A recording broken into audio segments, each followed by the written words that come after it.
Hey, sorry, Cody.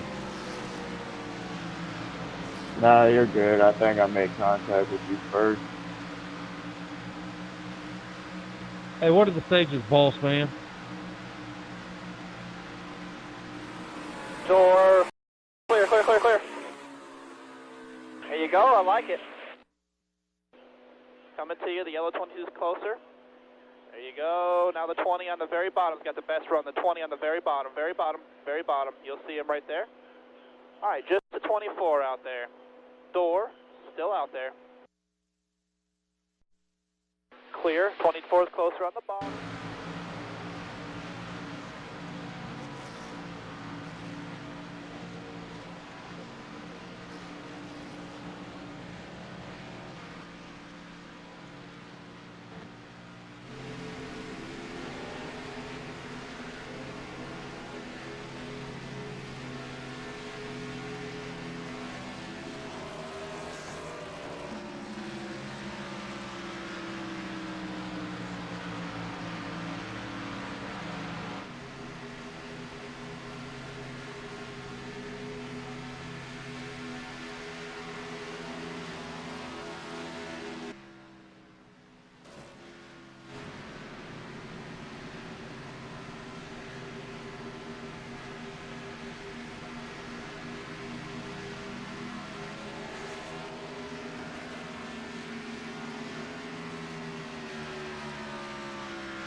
Hello, everybody. Welcome to the NORA broadcast booth.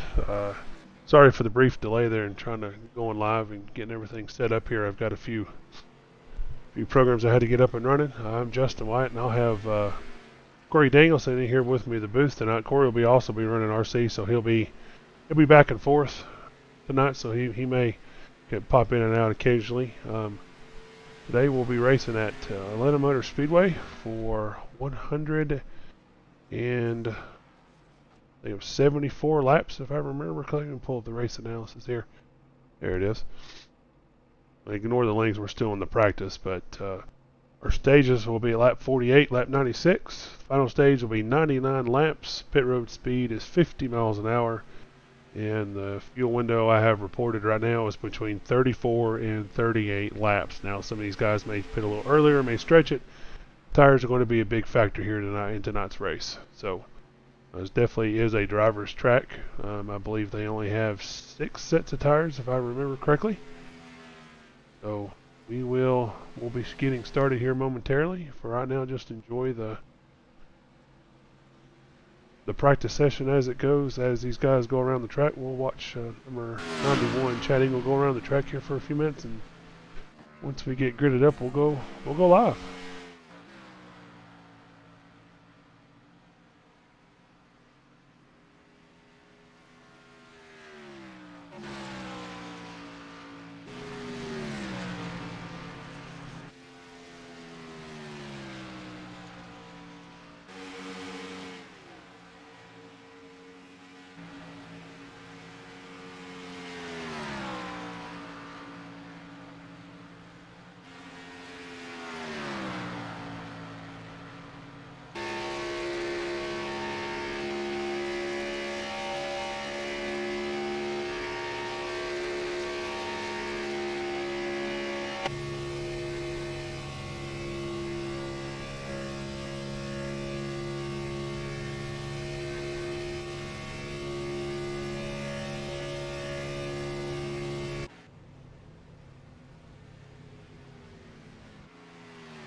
Alright, so that's the end of the practice session. 1 hour practice session. We'll get started here.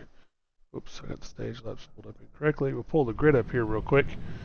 Go over our quick starting grid. So, starting on the pole will be the number 36, Sean Briscoe. Starting in the number 2 spot outside pole, Ernie Ludwig. Row 2 will be the 25 of Corey Wharton. Outside of him will be Blade Timmons. And the number 56, row 3, will be Matthew George. He's one of our championship top contenders here. He's racing for all the marbles towards the end of the season here. Let's see here. And outside of him will be Nick Glacius. Row 4 will be Sam Lear with Cody McKinley to his outside. Row 5 will be Dalton Tucker. Zach Howell will be outside of him in the 58.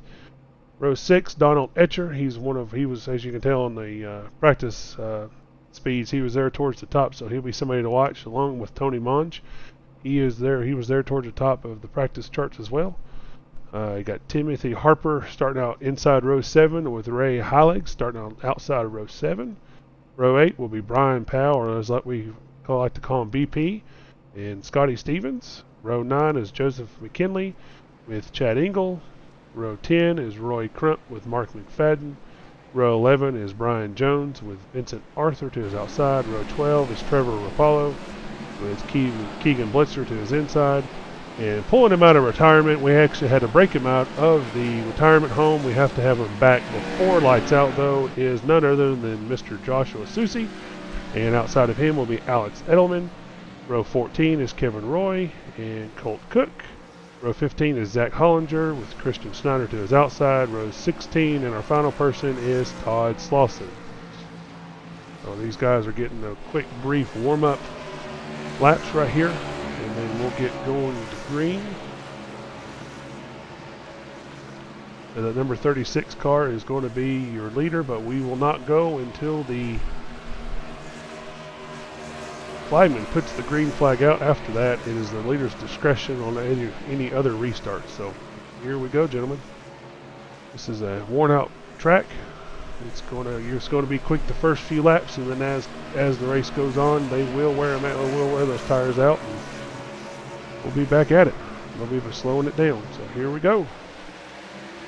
And that 36 car gets a good jump right there. With number 25, Corey Wharton, pushing it, giving him a little shove down in turn 1. Looks like they'll single it out one by one. We'll take a quick head down through the field here after the first few laps and see what everybody's doing. Looks like they're 3 wide there from 15th on back. But it looks like the front crew is singling out single file. They know they got to get these tires warm to start. Ooh, we got one off in the grass right there. Let's see if he keeps it down. And let's see who that was.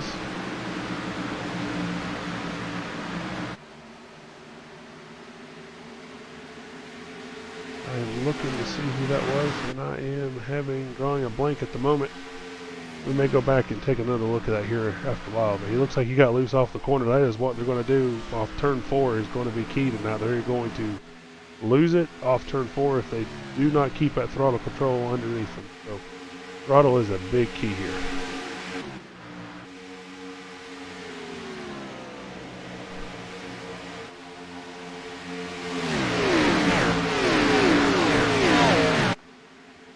Looks like they're fanning out. Like I said, they're not really fanning out. They're going one by one. Some guy's peeking in, trying to see if they can get the run. Looks like they're running that either low to middle high groove. So, looks like Mr. Matthew George has moved up a few spots from his starting spot. So it looks like he's getting after it quick tonight.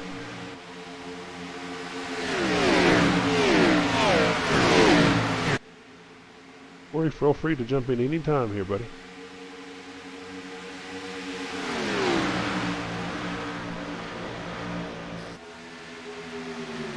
That 78 is challenging Matthew George on the outside. Go back to that battle. I have definitely noticed from tonight's race as opposed to Monday's trucks race, everybody seems to have strung out. It seems like a lot of these guys definitely took some pointers from the truck guys on Monday as to try to stay away from being side by side because with this track being so slick down, especially cold tires, I mean, things can get really sketchy in the corners, and these guys look like they're doing pretty darn well. It looks like they're keeping the cars up underneath, and we had that one car kind of get loose off of 4 there after, I think, on the 3rd lap. But if you look up here, you'll see the number 93 Dalton Tucker. He is not shy to take that car straight to the outside line. He is already up there in the Kyle Larson, Dale Earnhardt Jr. groove, as I like to call it. In that 3rd lane, he is definitely getting a huge run off the corner. Looks like iRacing may have fixed some of this multi-groove racing issues we've had. Because Dalton Tucker is all over that 25 for the 2nd position. And we already know that those two have a little bit of a rivalry going on between them. They have a little bit of bad blood between them, so we'll see how clean they keep it right now. We want to stay clean and green, and hopefully these two will keep it green for the time being. It looks like Dalton is sticking that nose outside. He's there, and he may pull up along the side of the 25 right here. Yep, he will. Looks like he's gonna get him coming off of turn 2 here. And with the weight momentum he's got, he might be able to get up on Briscoe and get him coming out of 4. Ooh, Dalton got a little loose right there. Oh, and he got a caution already coming out right now. Let's see where that. Looks like that's going to be. Let's see here, the 48, which will be. I'm looking for the ticker. Nick Glacius was in it. Let's back it up here. Yep. That is Nick Galis and then Donald Dutcher. There you go, Galis. I have a struggle with his name sometimes. Nick, forgive me. Oh, Donald Etcher, one of our championship guys, as I like to call them, championship Incas are in play right now. Lots of championship implications. Let's look at that number 1 car and get a better view. See if we can get a better view of it. Trying to find. Running through all of that's the cockpit view. There's the chopper view. That's what we're looking for. Ooh, it looks like Nick just got in the wall and turned down. Wow. Donald in a nose in the wall. 48 nose the wall. Those guys may have some engine damage they'll have to compete with here in a minute. Apologize. I did not have the lap counter up. There we go. We get our stage laps. Here we go. Stage 1. There it is.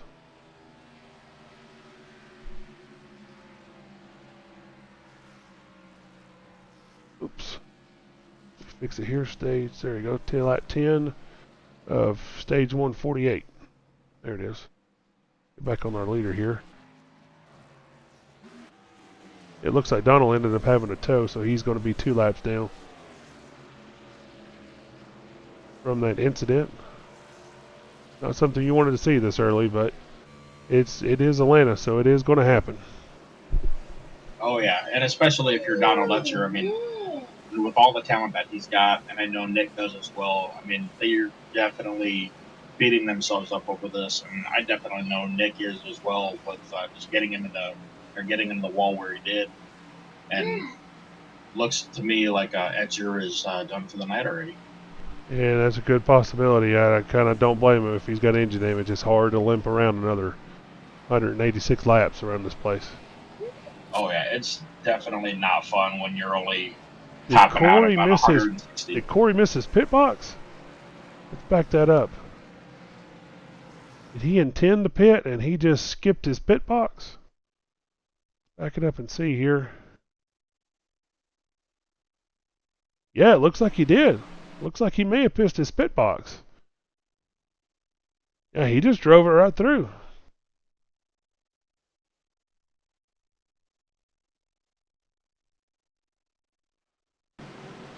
Yeah, and with as many guys that did pit to take tires, that's gonna hurt them pretty good here. These tires definitely do not like the heat cycles here. Yeah, we're gonna find out really quick, see who took tires and who didn't. We can kind of look here. It looks like Roy, the number 5, stayed out.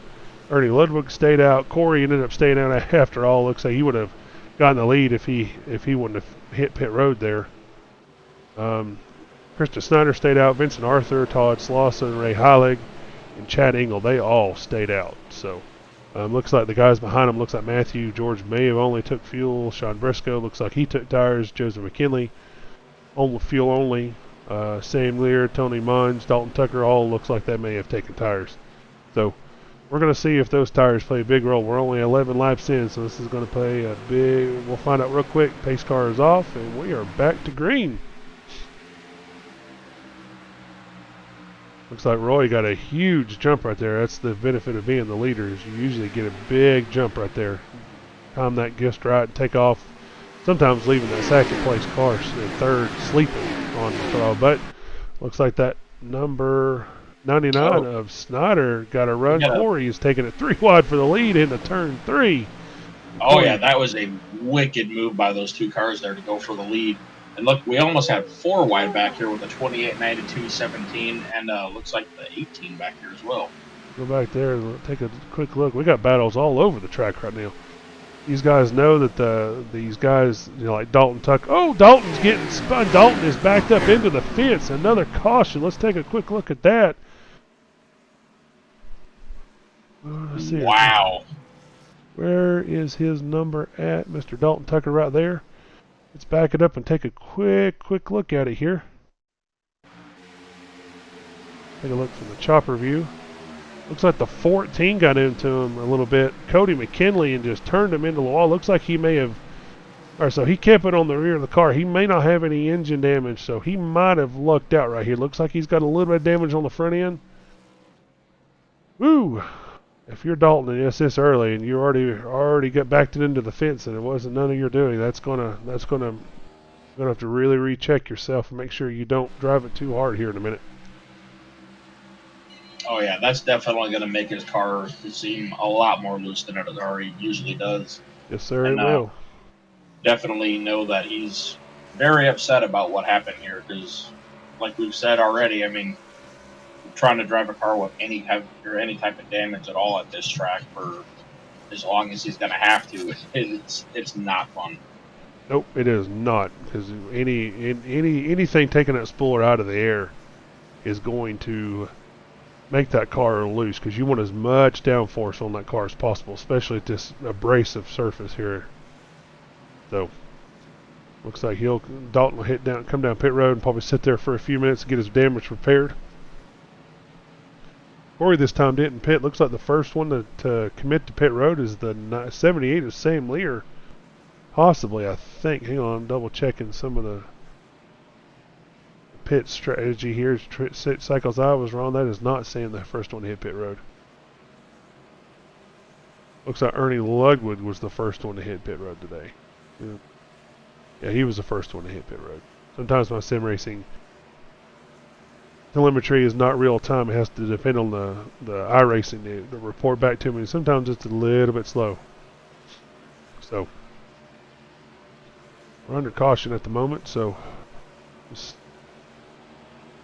take a look and see. Let's look at the track conditions they're dealing with right now. They got overcast skies, which is, we kind of use real time weather here. So overcast skies, about 67 degrees, wind coming out of the southeast at 5 miles an hour. So that is, if I remember correctly, looking at the compass, it is they're blowing straight down the backstretch towards turn 2. So that is automatically going to make that car a little bit looser coming off of 2 with that wind kind of pushing in your face. Get a good gust of wind in that car. It just jumped to 7 miles an hour. You're going to gain or lose downforce right there out of turn 2. So that's going to make turn 2 even more slippery than what it is. Track temp's 81 degrees and the humidity is basically none. So they're making tons of horsepower right now, especially with that low temps and low humidity. These cars are making more horsepower than normal. Oh, yeah, these guys are going to have a blast with all the horses that are going on right now. And with the track temp being relatively low, I mean, these guys are going to feel like they're Superman on fresh tires, and that's a dangerous combo at such an abrasive surface here. I agree. So, and right now it doesn't look like there's too many people that took tires right there on that caution. Racing here at Homestead on the second race of the season, I had a little bit of a struggle. I was trying to debate when to take tires, when not to take tires. So that's going to be a interesting combination, because we do know that with the fuel window being the way it is, of lap between 34 to 38 laps, they are going to have to pit for gas at least one time in each stage. So, going to make it an interesting strategy to see who and when they come down for fuel tires or just fuel only. If it were me, Corey, I would be only taking fuel only for this first stage, trying to get an idea of the tire wear for the long run of almost 100 laps for the final stage, because you definitely want to kind of manage your tires as much as humanly possible. If you eat your tires up, you're going to have nothing at the end. Oh yeah, and I mean, with them having 5 extra sets, not counting the ones that they start the race on, that definitely plays a lot of strategy there as well, because you don't want to waste all your tires. You never know when cautions are going to fly, and there at the end, you just want to hope and pray that you have 1 extra set left, so that way you can pit and be that one guy that's got his fresh tires while nobody else has any left, and hopefully steal a win at the end. And I know that's the strategy I tried to play on Monday in the trucks race. And I know a lot of the guys here tonight are going to try and play the same role, but with a lot of these big heavy hitters that are either out or have a lot of damage on their cars, it might change the strategy a little bit as well. Yes, sir. It definitely looks like it. All right, so we're going back green right here. It looks like Corey's going to jump on the lapel really quick here as soon as that pace car pulled off. It looks like Christian Snyder was right there with him. I think they're in the same Discord channel, so makes you want to think they counted down to the green and all went both at the same time to get that good jump so they could take 1 and 2. Christian is going to peak down low at the 20 or the 25. 24 is designed to take it 3 wide into 3, same what Corey did previously, and looks like he's going to jump out to the lead here. He is going to take it from him and going to kind of leave him hanging out to dry for the moment. Corey is out there in that high line, and he just can't get that momentum up. It takes 1 or 2 laps to get these cars to get the momentum rolling. Once the momentum's rolling, though, you definitely don't want to let off the throttle, because if you do, it takes a lap or 2 to get that momentum back up again. Oh yeah, and I mean, with saying that, here we got Sean Briscoe just flying up through the field with the guys in front of him that have some older tires, and he made up a lot of ground real quick. Yes, sir, he did. Looks like Tony Munge took tires on that first caution, and he was kind of marred back in traffic, but you can see now he is up there in the fourth position, fighting for third, going for second. Sam was one to take tires right there, so you can already tell just on that, between the caution of start of the race and that first caution was only like 5 or 6 laps, and you can see how much tires play a difference already. Oh yeah, and I mean, those of us, or everybody that broadcasts, they hate to beat a dead horse, but at a place like Atlanta, you just have to preach tires, tires, tires. And you almost want to take tires every time you pit, but like we've said probably 100 times already, I mean, tires play such a huge role in here. And the 37 just got loose right there coming off of 2. Yeah, it looks like he did. Looks like that, as I was talking about that wind problem, it was 5 miles an hour, and as he come out of the corner, it dropped from it jumped from 7 and dropped down to 5 miles an hour. So he lost a little bit of downforce right there. It makes me wonder if how much the wind is playing into factor with 2. Some people will disagree with me, say it doesn't play that big of a factor, but I found that into a headwind off of a corner, it makes that car loose and hard to drive. Oh yeah, and I'm right there with you. The more downforce, the much better you feel, especially coming off a corner on a slick track. Especially with this NASCAR current package, if you can look at the back of the car, we'll change it to rear chase here. You can kind of see, like here on Sam's car here, you can see the clear Lexan at the top of that rear spoiler. That's a piece of clear Lexan. So these cars have what they call the high downforce and low horsepower package. It looks like we're under caution again. I do not know what happened or who was in it, but let's back it up and take a quick look here and see. Looks like it may be involving the 6 car. Yep, definitely the 6 car. Let's back out here and take a good look here. Back out in the chopper and back this up. Take a quick look and see exactly what happened. Yeah, it looks like it definitely was a 6 car.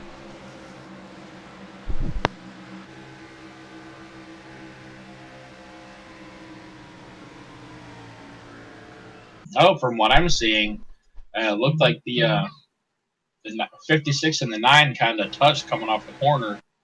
Got the 9 a little bit loose and then collected the 6. That's what it looks like to me too. Let's zoom in here on that 56 car. Watch it. At 56 and 9 hit the wall. Come back down, collected the. Oh, the 6 was just in the wrong spot at the wrong time. Ouch. Ooh. Quite a few guys just narrowly missed the 6 car as well, so that was very close for a couple more guys. That's true. It looks like the top 3 are going to stay out on track because they obviously pitted during that one of those first 2 cautions. Vincent Arthur, Corey Warden, Christian Snyder, Matthew George, all coming down to take tires right now. Tires are at least gas, so let's see how the strategy pays out for them. I don't know. We'll kind of watch their pit road times and see if they're going to take tires. Any kind of tires right now. 2, sometimes you'd wish you could take 1. But iRacing only allows you to do them in sets of 2, either rights or lefts, one of the 2. Looks like some Yeah, of these it'd definitely guys. be nice to be able to at least just get a tire in your right rear to just get that extra little grip to just drive off the corner better. Yes, sir. Sometimes that just replacing that tire makes a big difference. We go. All right. So while we're under caution here, we'll run over here to the chat and see who said anything. Looks like we got Mr. Bruce Ackerman saying yo. Hey Bruce, hope you're listening. Hope you're enjoying what we're definitely by no means any professional broadcasters here. Me and Susie were joking last week that if you guys wanted a more professional type of broadcast that needed to contribute to our personal account, so that way we could pay for broadcasting school. The offer still stands.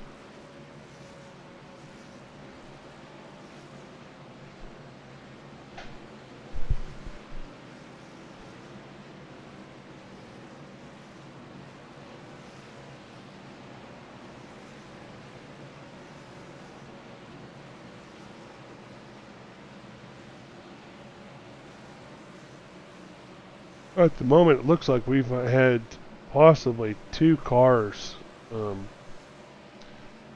put it back on the hauler. That's going to be the 3 of Zach Hollinger and the 1 of Donald Etcher. They have essentially taken their ball and went home this afternoon.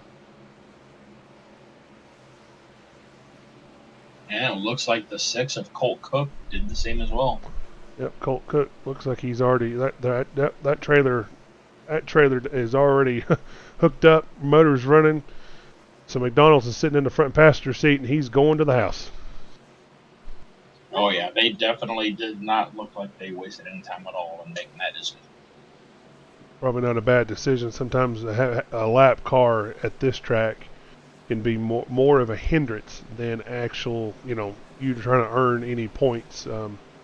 Especially with these tires playing a big role, because you'll get 2 guys, one on an older set of tires, one on a brand new set of tires with a lap car down low or up high, and it makes exciting racing for the broadcast. But if you're in one of those cars, it is white knuckled experience for sure.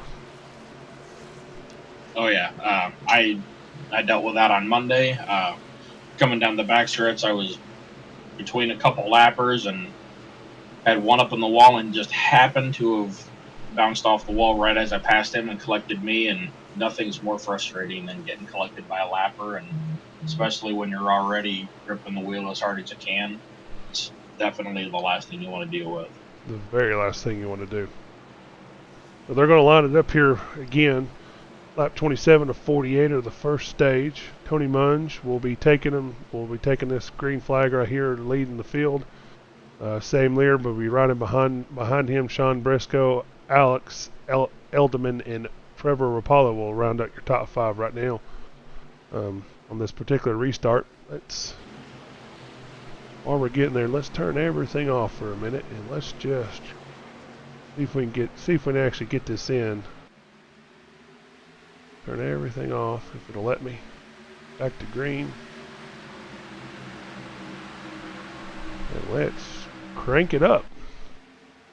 Or turn it up. Tune it up, whichever one you want to call it. Fox, please don't send me.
As you can see, we're inside of Mr. Briscoe's car here. You can watch that wheel seesaw back and forth. He is definitely wheeling that car pretty hard right now. They're trying to get to the end of the stage and get a track position can play a key here.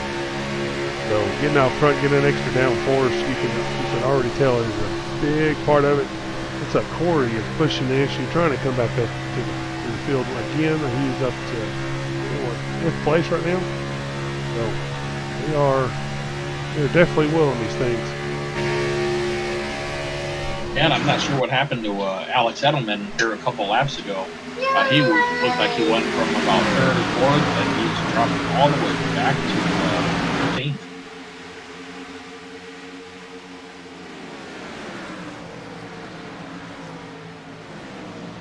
I wonder if he did not take tires on one of his. He's on 25 lap on tires, so that's going to play a big role. But Mr. Tony Munch up there, he's on the same pit strategy as Alex, and he's keeping it up there. He is challenging. Quite impressive on those old tires to keep it going, keep that issue, and he's definitely holding his own right now. He's going to be one to watch at the end, towards the end of this race if he doesn't get caught up in any of the issues with lap cars or something else. He'll definitely be towards the front. Oh, I completely agree. And from the way it looks early on, Christian Snyder, he seems to be surprising quite a few people here running up there. And it's with the bad luck that he's had a lot lately. You know damn well he's feeling very good about this. Oh yeah, he's definitely running into some rough luck. He had some rough luck on Monday night in the trucks, and had some other rough luck. Looks like we've got another caution again. Looks like it's involving the 37. It's a big pileup. Big pileup. Let's go back and take another look at it here. A little too fast. 30 the 37 is. I gotta get my scorecard pulled up here. Brian Jones, looks like Brian was pushing. Oh, wow, that was a huge. Looks like Brian Jones just pushed Mr. Briscoe off in the corner. Let's get to his nose here and take a quick look. Here, let's go to the 36 car. Let's do a look from the gearbox. Back it up here. Yeah, it looks like he was bump drafting him a little bit. Maybe gave him a little bit of a netco shove. And then at that point, those two just got into it. It looks like Briscoe let off of the gas, and Brian Jones just, I don't think he did it on purpose. I think it was more just hard racing. It looks like 37 pushed him off. Yep. I don't know. That very well possibly could be netcode. I don't know how much of a, on the far chase here and back it up. Take one more quick look at it here. Nope, he just got into him. There was no netcode. I did not think he obviously thought he was not going to slow up that quick. So, and then we got a bunch of cars involved in it. Looks like Mr. Arthur will stay out this time. Corey Wharton's going to carry out. Christian Snyder's going to stay out. Tony Monge's going to stay out. We only have roughly about 10 laps to the stage here.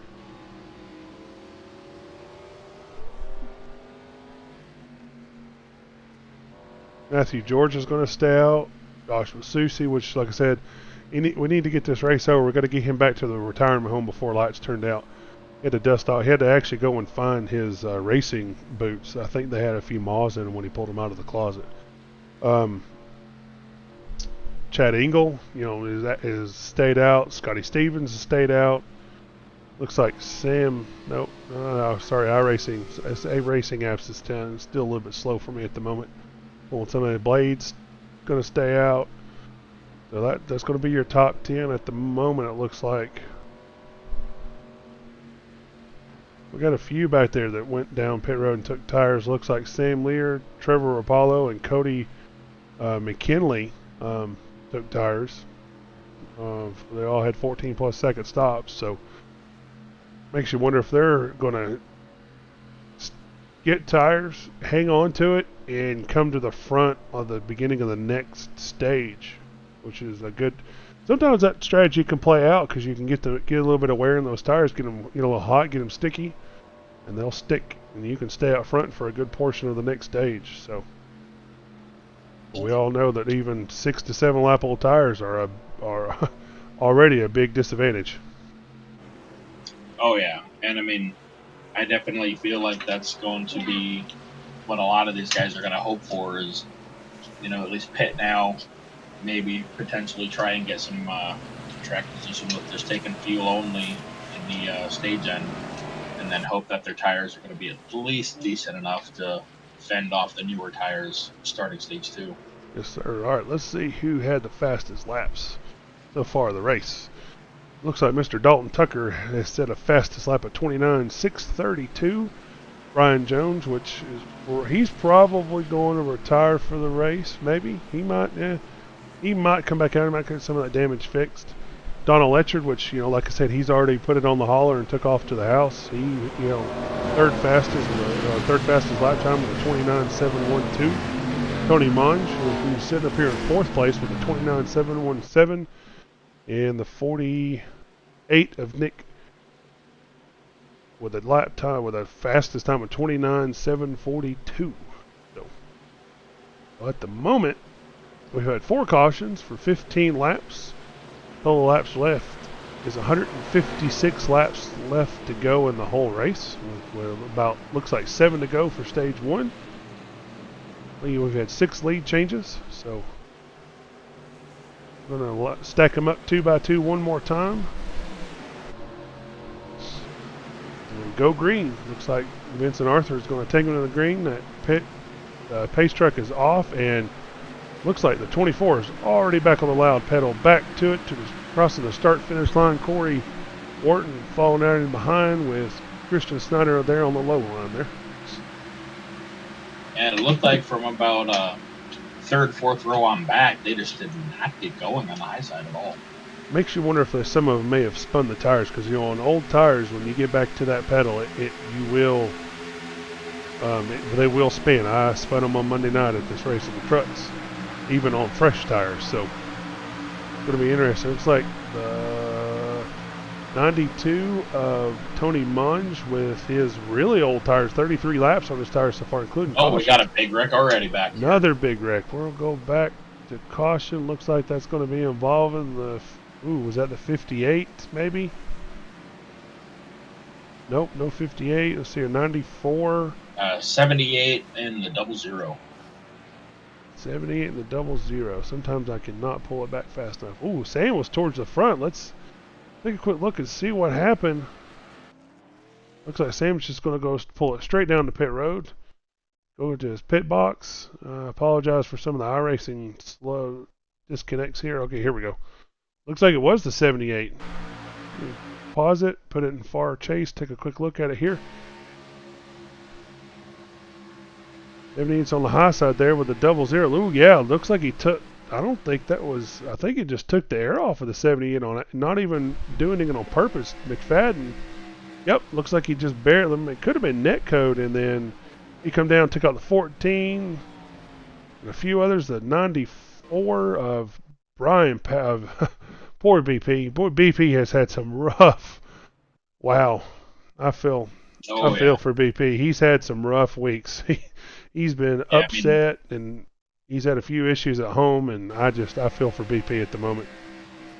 Yeah, with the issues going on with BP and the terrible luck that he's having on the track. I mean, he just had nowhere to go. The 78 was backing it up, was already on the brakes. Looks like BP had already been in a wreck earlier in the race, and he may just take it to the hauler. Sometimes it's best just to go home and lick your wounds. Yeah, I mean, at that point, it's almost just pointless. I mean, you just want to preach and preach and preach about getting points and just staying out there, repairing all your damage, and just getting out there, even if you're 50, 60 laps down, just to try and pick up just a few extra positions on people that might wreck shortly after that. But it's so difficult. So that looks like we'll go back green with looks like a green-white checker, possibly 2 laps to the stage. Either way, the next flag after this one will end that stage. We'll end stage 1. I'm hearing that is the stage. That is the stage. So your stage, I don't even actually. Who is the stage winner? Corey, can you give me a little help? I have no idea who the stage winner is. I am not sure. Give me a second and I will find out. 10-4, thank you. I'd like to pull up our stage winner if possible, but I am having a little bit of an issue here trying to pull up stage winner. Looks like I will say it's going to be the 81, but don't hold me to it.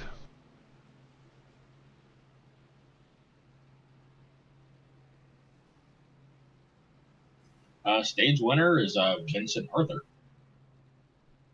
Vincent Arthur is our stage winner? Yes, sir. Came from the boss man himself. All right. Well, good job, Vincent. I don't know if we're going to have enough time to pull him up, considering that they were calling the stage. Well, we might. The light's still on the pace truck. Let's take a quick look at the pace truck here, see if the lights are still on that thing. Lights are still on the truck. Good. So we'll pull up Vincent here. Let me find him real quick here in our chat. Hey, Mr. Stage 1 winner, Vincent. This is Justin and Corey up here in the booth. You got a copy? Yes, sir. Honestly, I did not realize you had won that stage. It's kind of been a chaos out there. Got several cautions so far, people running into each other on accident. Just kind of like I think there's going to be several rollbacks issued in this race. What's your strategy to stay out of it? Stay up front? Yeah, I think that's why. My initial thought with that first yellow was to I'll try to get in the track position, just sitting back there in 25th. I don't really like running back there, and 30 air is really bad. So just trying to get some track position and stay ahead of it. With these quick cautions, I know a lot of people are going to be running short on tires here soon. So, we're going to do our best to keep this Exalta Chevrolet up front and try to go finally capture that elusive victory. 10-4. Yep. Looks like you're going to line them up here to get started back. So we'll let you have back at it. 10-4. Thank you, guys. Thank you. Where do you remember? I think he was in full throttle. I think. I'm trying to remember his team.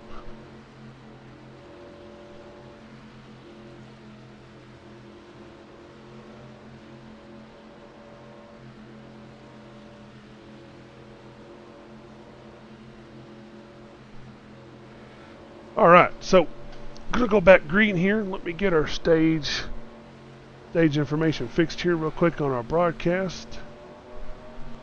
Looks like the next stage will be lap 96. Get that fixed for us. Lap 96 will be the next stage. Looks like Trevor Rapallo will lead us to the green, and he is already back on the loud pedal with Vincent Arthur quickly in tow. Tony Mungeon there behind him. Nick is on the outside there, fighting for position. Looks like, Vincent, he is going for the lead right now. He is not wasting any time. Like I talked to him there at the end of that stage. His idea was to stay out front, stay out of trouble, and that's probably going to end up paying off for him. Oh yeah, he definitely looked like he shot out of there like a cannon. And as we're talking about him, catching the big boost of speed there. I saw somebody kind of spinning off a 2 there, but yeah, saved it a little bit and just kept it going. So it's nice to see there. Yeah, we definitely want to keep it clean and green. So, of course, we were talking about this one car I'm about to bring up here.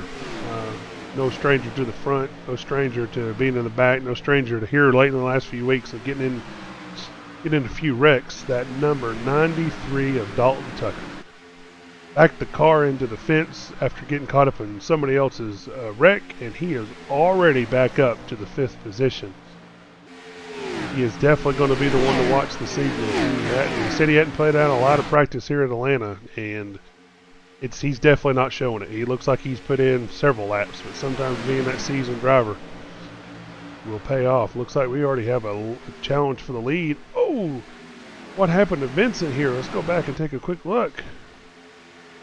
Did those two get into it a little bit here? We'll back it up. Oh, it does look like they may have gotten into it here. Let's take a quick look from the chopper. Yep, looks like Tony shoved up the track and shoved Vincent into the outside wall. He is going to have some heavy damage on that right side. Looks like he pancaked it pretty hard. Oh yeah, he hit that wall pretty hard, and based on the radio transmissions that I'm hearing, he is not happy. I would not be happy either, especially after winning that first stage. He went from 1st to 10th in less than a lap. That's how much the momentum can be given up here at this track. Looks like he'll have to regather himself back up and get back after it here. Looks like we already have another challenge for the lead. Nope, never mind. No, I'm sorry. Sim racing or iRacing has been a little bit slow. Catching up on some of this stuff here. So we've got a battle for second between Corey and Dalton Tucker. Excuse me there. And Christian Snyder's pushing the issue too. That as we if you're involved in a league, you know that these 3 drivers are not sharing dinner with each other at the moment. Looks like Christian Snyder's going to duck it up underneath with Dalton Tucker still hanging out tough on the outside with Corey. Looks like the 99 is going to easy come out the track. He decided to turn it back down instead of kept on coming instead of going up to the wall. Probably a good decision. You don't want to really make too many enemies out here right now. Oh no, and with everything that's been going on the past few weeks with a lot of drivers and the 99 there of Snyder, I mean, definitely don't think he wants to ruffle any feathers right now, and that definitely looked like him trying to stay a lot more clean and on Dalton's good side. And with all that battling going on, looks like the 42 of Josh Sousa is just hanging back there, just waiting for something to potentially happen. Well, the retirement must be treating Mr. Sousa well, because he's moving to the front. He's coming back to the front. Looks like he's been like I said, sipping margaritas and being refreshed in retirement. So sometimes taking a few weeks off will make a big difference. Oh yeah, and he definitely seemed very excited when he found out he was gonna jump in a car again tonight, and he's definitely making everything of it. Yes, sir. It looks like he just jumped underneath Dalton and Corey. Said, I want this third position. This is mine. Oh, and we have already got another caution here on the track. It is the 99 of Christian. 99. Wow, he was up there towards the front. I was a little bit behind on my broadcast here. That is my apologies. Let's zoom in here on Christian from a higher view here. Take a look and see what. Ooh. Wow, looks like he's on the high side there. 3 wide, Dalton. Shit. Oh, Dalton looks like Dalton got into him a little bit. Yeah, it looked like his car just pushed a little bit with that dirty air from 3 wide, and just happened to clip the 99 just a tiny bit, enough to make him hit the wall and spin it. Yep, I don't. It's just the thing is, this is just a proponent of this track, especially at a turn 2. When you hit that wall and you bounce off and come back down, you're already losing the car. You're already losing the handle. You're already out of the gas. We can get to the cockpit here. Yeah, see, he is on it, trying to. Let's take another quick look here. He's in it. Oh, back in the gas, out of the gas. And he was out of the gas. He was trying to slow it up, and just got caught up in it. And he did not nose the wall. He looks like he may just back it up, take it down pit road, get a little bit of repairs, and he'll be back up towards the front here shortly, because he's been up here most of the race. I don't see why he would not be back towards the front.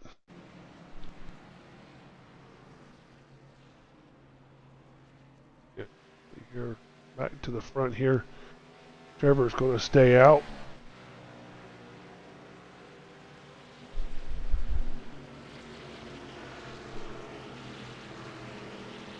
Looks like Tony hit. Yep. Did Tony go down pit road?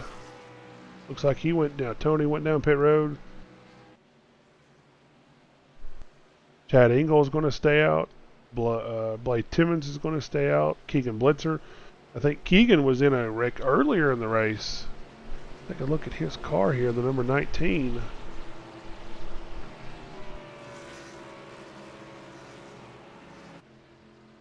If I remember correctly, I thought he was in a little bit of a wreck, but it doesn't. It looks like he's got a little bit of damage here, and on the right side of the car, passenger side of the car, with that what do you want to call it? I guess that non-flip aero duct, as they call it. A little bit of damage. The car looks pretty solid. Move up here, back up here towards the leader, 57. As you can see, the 57 doesn't have any damage at all. 91 of Chad Ingle, damage free. 56 of Blade Timmons is damage free. We already see the 19 of Keegan. We already looked at him. Let's look at the 18. 18, you can see a little bit of hood crease right here. Looks like he's got a little bit of front aero damage. Makes you wonder if he's got a little bit of engine damage, but he's up here towards the front, which is, sometimes losing, 100 RPMs or so here at this track is not a bad thing, especially later in the run, but it sometimes can pay off for you. I'm sorry, I've been listening to the driver's audio here, and it sounded like Corey Wharton got caught with a bad entry on pit road, and there's definitely a lot of chatter going on between drivers after that wreck. I would not surprise me one bit. Let's back up Corey here and see about his entry into pit road here. Whoop. Back it way up here while they're still in a caution.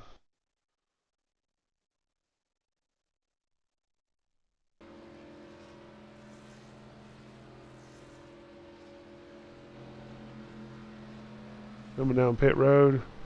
Well, right there, he got him right there. Looks like he wasn't paying attention. He nailed that entry cone, and iRacing will penalize you. They take no prisoners when you hit that cone. That cone is out of bounds. You have not committed, and you will have to serve your penalty, which is usually the longest end of the line. All right, let's get back up to speed this time, so that way we are not behind, because they are coming out of turn 2 now. Lined up 2 by 2. Here we go. Still working on our graphics here, folks. We'll have some graphics here shortly for replays and such.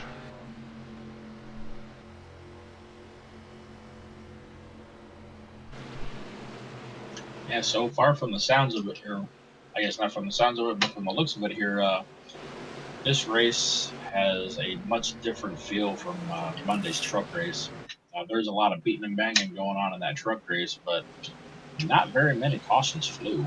But this one, it seems to be quite a few cautions flying. Ooh, looks like Dalton Tucker spun the tires. Yep, he definitely spun the tires. He jumped that car outside. Usually that's the first indication of spinning the tires, while the 56 Blade Timmons is trying to go underneath the 57 Trevor Lupalo for the lead, but Trevor had that little bit of momentum, and he'll keep it for the moment.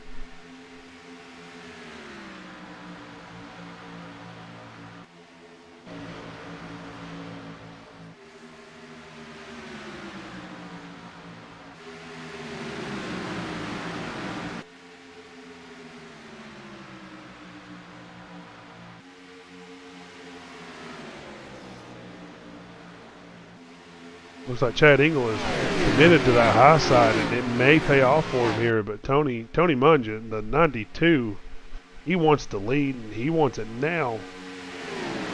I said, but Chad Engel is fighting hard on that outside. That outside lane is going to be king towards the end of this race, especially as they lay more rubber down. And I thought we were going to go 3 wide for the lead right there.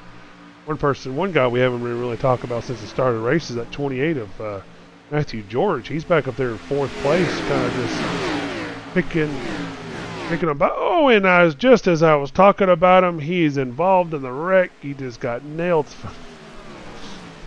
Oh, Matthew's going to be mad at me. I was just talking about him. He got involved in that caution. And you can already see that car is tracking. He's got some serious damage to that car, folks. That car, you can see it track down right here down the 3 and 4. It is not tracking straight. He's got some serious rear end damage to that car. He'll have a few minutes of damage repair. Let's go. We'll kind of see it live, but let's go back and take another quick look at it here. And from my view there, it looked like he checked up just a tiny bit, and the 42 just happened to have tapped him in the rear end to get him around, and he just got hammered by the 00.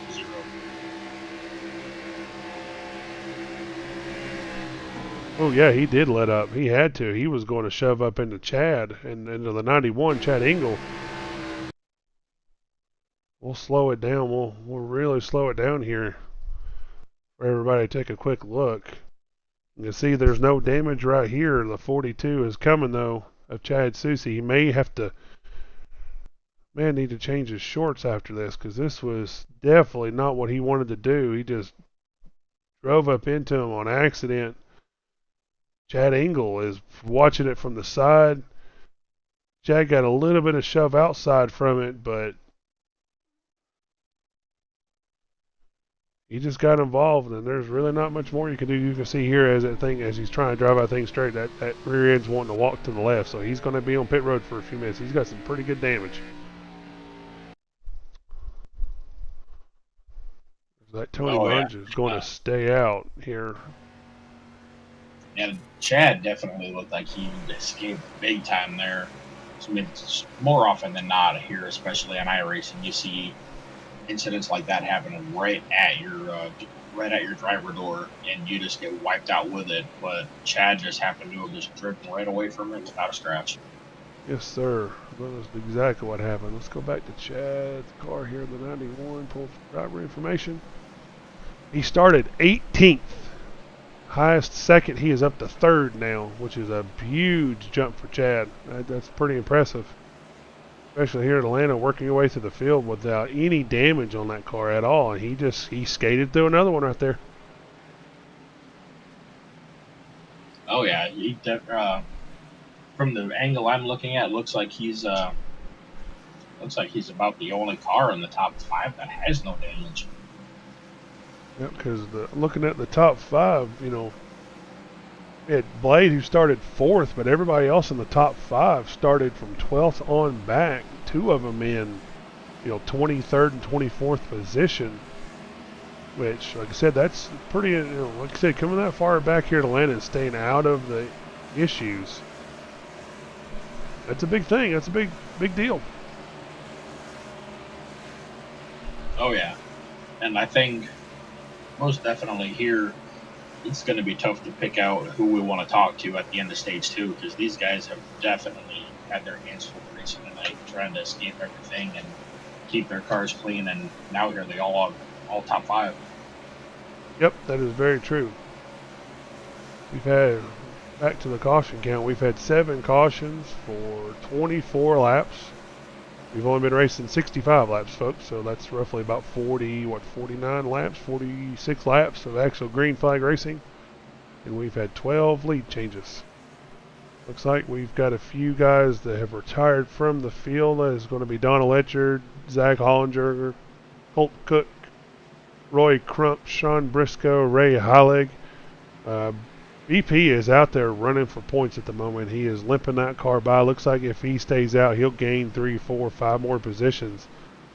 And especially since we follow the NASCAR circuit and their rules and similar situation, that's 5, 6, 8 points can make a huge difference when it comes chase time, especially if you don't have a win in your column. Trying to be in that top 16 in points, that's going to be big. Oh yeah, especially coming summertime. Everybody ends up having stuff they want to do on the weekend or on a Wednesday night, and they end up missing a race or 2. Yes. 6, 7 points. It's a world of a difference. Some of us actually have family, have kids, so Disney World, water park trips, family vacations are coming up, so we need to collect as many points as possible. Yeah, and just like the real NASCAR world, I mean, points make your world go around in the sport. They very much do. Alright, we're going to go back green here with Tony Munge leading him to the green. He is already back to the skinny loud pedal. He pulls it by the start-finish line with Chad Engel in quick tow. Trevor Apollo there on the outside of Chad. Looks like Chad's going to clear Trevor. And Chad is already going to pull it off 1 lane off of that white line. We already know that a lot of people call that the Harvick line. Put that left front tire on that white line and let it drag that car around that track sometimes. It sometimes can work here depending on your setup. These setups we're running, they're a little bit looser than what Harvick runs, so that Harvick line doesn't necessarily pay off every time.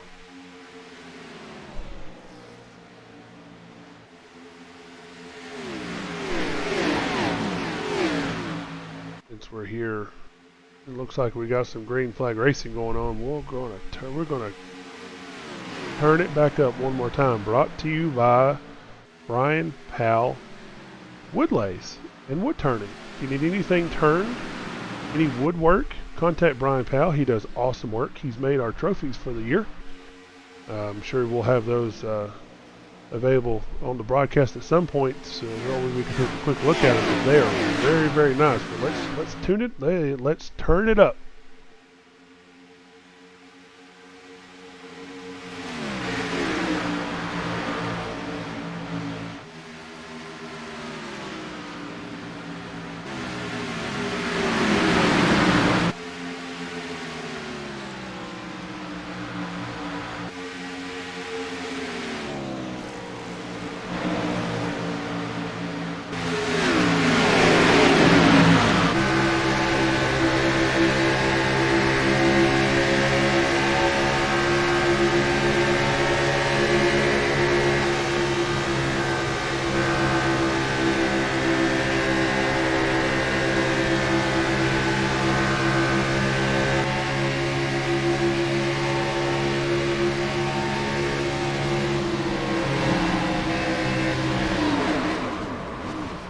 Whoa, gonna have to cut in here. We got a wreck back here.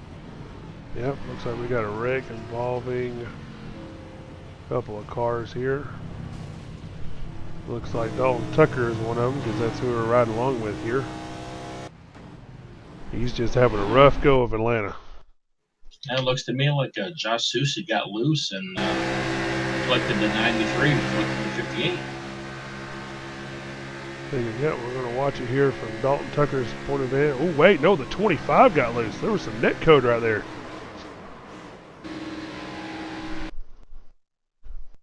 Yep, some definite net code. He, 25. Nope, no, that was the 19. 19 got loose. Yep, Keegan got loose there off of, on the tri-oval, got a little bit loose, let off the gas. Corey pulled up.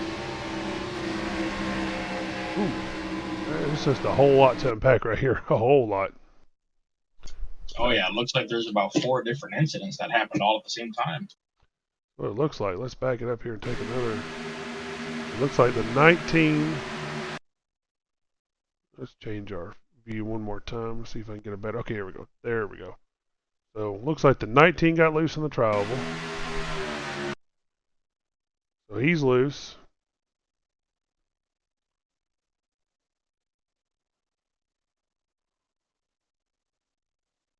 .25 stays up because he knows the 19's down there and he's going to have to hook the last corner of the tri-oval. Looks like the 25 got a little bit of net code into the 48 Nick. The 42 was up high. Looks like, yep, that's definitely net code as you can see. Watch the 25 car. We'll back it up a little bit. You can see his car where he has no damage. Nobody's behind him. And then a couple of frames later, he's got center damage. And at that point, it looks like the 42 got involved from the net code. Because see, the 25's bumper just popped back out. You can tell that was definitely net code, especially when it does that. The 42 is already loose right there. And when 42 is loose, turns down into Dalton. And from there, looks like there is a bunch more cars collected. Nothing a lot anybody can do. Yep. And just an unfortunate situation there with potential spotty internet at the worst time. At the worst time. Looks like Soucy did a really good job here. He did a really good job. We need to go and take another look at his car. I think he kept it all the way off of everything. Yep. He did a really good job right here. That's a really nice piece of driving right here. We'll watch it. He got loose, hit Dalton, spun it around, and still did not get in the wall. Locked her down, held it. He is going to keep that car under its own power. Oh, nope. A little bit of damage right there from Dalton hitting him on accident, but pretty good job locking it down right there. He definitely saved his car. Hopefully he can get a little bit of repair here and see if that makes it. See if he can stay in this race. Oh yeah, completely agree. And I definitely know as a driver, Soucy's definitely going to take the little bit of cosmetic damage on the hood and nose of his car over a completely beaten and battered car any day. Yeah, definitely down on horsepower, or RPMs as we call it. You don't want to be down on RPMs, but like I said, sometimes that can play a good role. Like at Martinsville, being down 100 RPM is not necessarily a bad thing. Here, being down 100 RPM hurts you on the long run. I mean, the short run short run into the straightaways, but it can help you in the corners from keeping that car from getting loose. So, well, like I said, we'll just have to watch these guys. They're coming off pit road right now, trying to stay out in front of the leader. Yep. That's where they'll have to get around here quick because we are on 1 to go. Looks like we got 21 laps. We'll have 20 to go on the stage here. Yeah, but looks like we got about 20 to go. Yep, and hopefully we can just get this going green for the rest of the stage because, man, I know these guys are just chomping at the bit to get a nice long green flag run. It would be really nice to get a long green flag run. That is when you see the battles start to take place. Who took tires, who didn't. Chad's been out there for 32 laps on his, and he's up in second place. I'm thinking he's probably liking these cautions. I'm pretty sure he's enjoying seeing these cautions because he's staying out, collecting laps, getting to the end of the stage, going to collect those stage points. and still keep a set of tires in his back pocket. Oh yeah, I mean that's definitely the double-edged sword with these cautions and stuff, because you're just begging for a nice long green flag run, but at the same time, all these cautions, they're helping you out and saving those tires. There they are. Looks like Chad got a really good restart with Tony Munge there, the 92. Got a really good restart. Going to keep it on the high side. Going to push the issue. Looks like Vincent, he did not get too much damage from that wreck he was in with Tony, so he's back up there. I don't think he's going to give any retaliative payback, but he is definitely going to be thinking about it.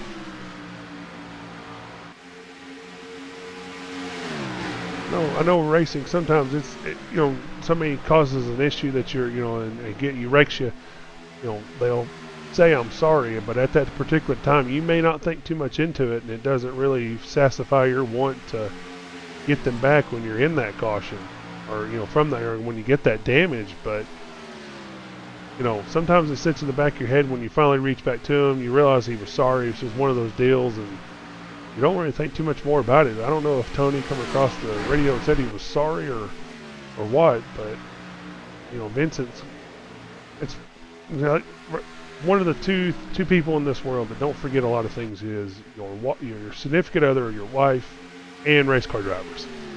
Those are the two that usually do not forget most times that you have done them wrong. Oh yeah, that's definitely the truth, and I fully believe race car drivers hold grudges for a long, long time, because there are so many times where we've seen just weeks and weeks and weeks of BS going on between two specific drivers and nothing happens, and then later on down the road, like get into the chase, next thing you know, retaliate. And then it's like, well, what the heck was that for? Well, guess what? Week 4, you did this to me. Week 5, 6, and 7, you did this to me. You're done. Yep.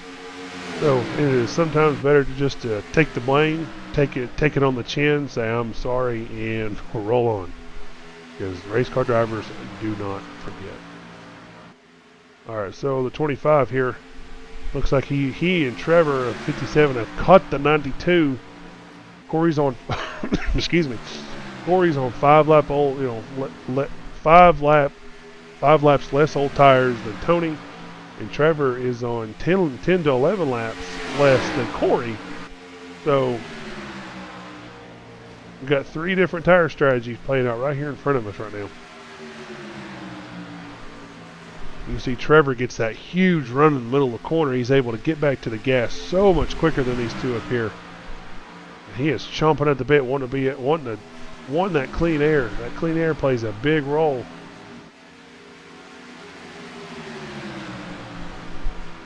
There's the lap car BP, Byron Powell just trying to collect points right here. Here's Trevor's chance again. He ducks it down low of the 25, going to try to get a good run off the corner. And he does. He clears the 25, but now he's found the 92 for the lead. Going into turn 3, he's inside the 92. The 25 thought about ducking underneath the 57.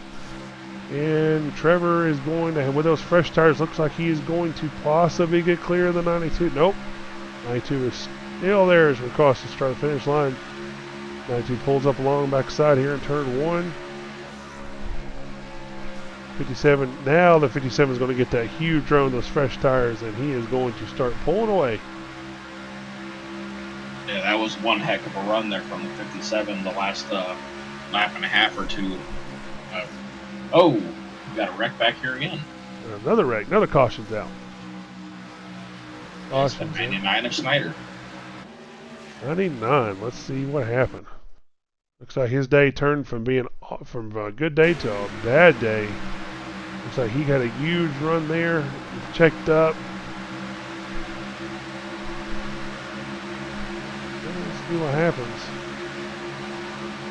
To me, it looks like the 81 got in the wall, came down and just collected him. It looks like 81 got a huge run right there, but kind of overjudged it. Yep, nailed him. Oh, he smacked the wall. The 00 T-bones him. He is definitely going to have some serious damage to get fixed. Looks like Chad. that poor 00, Mark McFadden. Man, that's what, the third time I've seen him just getting ready to sneak through a wreck, and then he T-boned somebody. Well, a lot you can really do about it. Just caught back there in the traffic at 81, hit the 99. They both hit the wall. 99 comes back, and he just T-bones. That right there will cause some serious damage. Ooh, looks like, wow, Mr. Engel, Chad Engel was up here towards the front. And he was back here almost collected in it. He must have fallen way back. Looks like he had gotten into some kind of trouble. Or his tires just fell off that much. Which it wouldn't surprise me, but he snuck through without any damage at all. So, like I said, we were green for maybe 4 or 5 laps, and he was up there in second place, and he fell all the way back to almost being collected in a wreck, ending his day. Looks like Trevor and Corey are going to stay out. Blade's going to stay out with him, the 56. The 48 of Nick is going to stay out. Nick, you're going to have to teach me your last name, buddy, because I'm still butchering it. So I'm just going to call you Nick for now. Then you got Tony Munge, who looks like he went down pit road and he took tires on this caution with like 11 laps. Going to be 10 to go when we hit the stripe, so we'll have 9 when we get this. Probably when we get this race restarted. So I think, if I remember correctly, I think Tony did that in the earlier stage, and it paid off for him. He's probably trying to do a repeat. No, we're going to have 8 to go when we get back to the line. Looks like we're going to take at least 3 more laps, including this one under caution at the moment.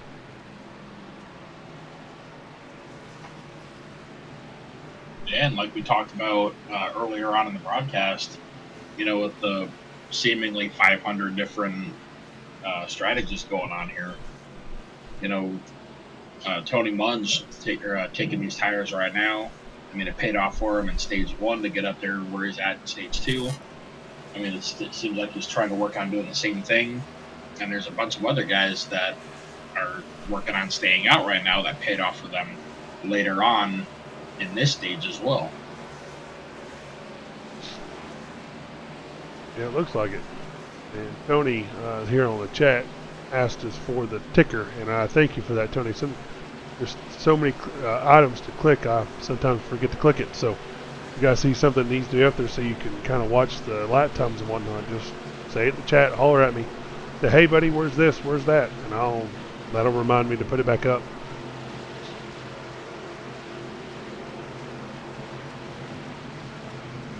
Take a look at the track conditions right now. Looks like we have dropped a degree on the track temp. Nope, no, I think we're going to stay the same on the track temp. The air temp has dropped a degree. Still overcast sky with an occasional sun peeking through every once in a while. That wind is staying pretty consistent coming out of the southeast. They're right on turn 2, right out of turn 2. So. We'll see. Like I said, we'll see if that continues to pay a role. As you can see, the sun's starting to peek through right now. Going to add a little bit of heat to those sections of the track, and the sun goes right back underneath the cloud again. So, certain sections of the track are getting warm. Certain sections are staying cool. Yeah, and see on the track temp there, it was about 82, 83 degrees in practice, and with it being about 75 right now, I mean, you can definitely tell it's changing a lot of things right now, and a lot of these drivers are feeling more confident. They're trying to get a little bit more ballsy in the decisions they make on track, and it's, a lot of it's paying off for them, but at the same time, a lot of these guys just keep seeming to barely get those sections to where the track temp might be differing from about 4 or 5 degrees, and it's hurting them bad. Well, it looks like we're getting back to green here. The 57 and 56 are nose to tail. 25 is on the outside. Looks like the 48 spun his tires, so he is already going to drop 4, 5, 6 positions right there. Looks like Chad Engel was almost back there. The 91 and was back there in that wreck, almost in that wreck, and he's already back up into the top 10. Looks like he's P7.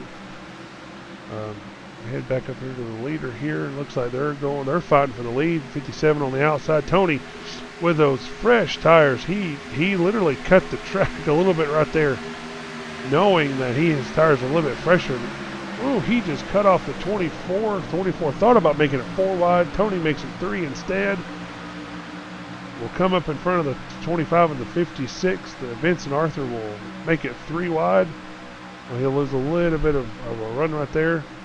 Looks like Tony's going to get a huge run and going to literally just blow right by the 57 of Trevor Rapallo, which, as you can see on the track, that's exactly what it did. It blew right by him there at the exit of 4. Oh, and looks like Vincent got into the 56, but they're going to save it, and we're going to stay green. Wow, what a nice piece of driving.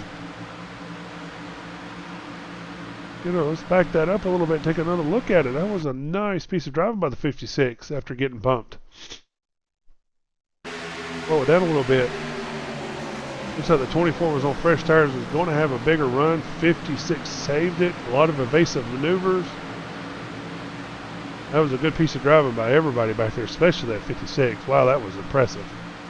Yes, it was. I mean, it's very hard at this track to even correct your car from a slide like that, and you know, getting hit in the rear bumper like that as hard as he did a phenomenal job to keep that going straight. Definitely did. Come back up front here to Tony Munch, who's the leader at the moment. He is literally just walking away from second place. Trevor Rapallo with those fresh tires. He's on, looks like 12 lap fresher tires than Trevor. And he is just going to walk away from him. I wonder if Trevor's going to lose his second position to Arthur here in a minute. Vincent Arthur. Vincent's on the same strategy as Tony. They just pitted 9 laps ago.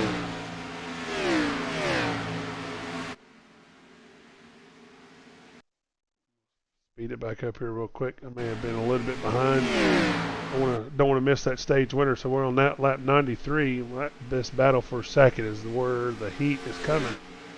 The 57 and the 24. Let's see if Trevor can keep Vincent at arm's length, but Vincent with those fresh tires is all over Trevor.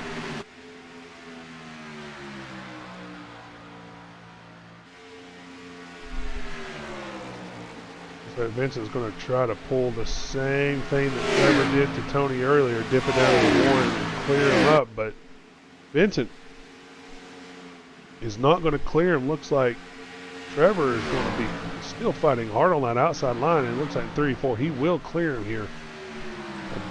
I think we're 2 to go to the stage. 2 to go to the stage. That looks like the 24 is going to clear Trevor. Trevor's going to have to settle in for a P3 here at the stage, at the end of the stage. Tony Munch is just walking out. He's almost to a 3.5, 4 second lead at the moment.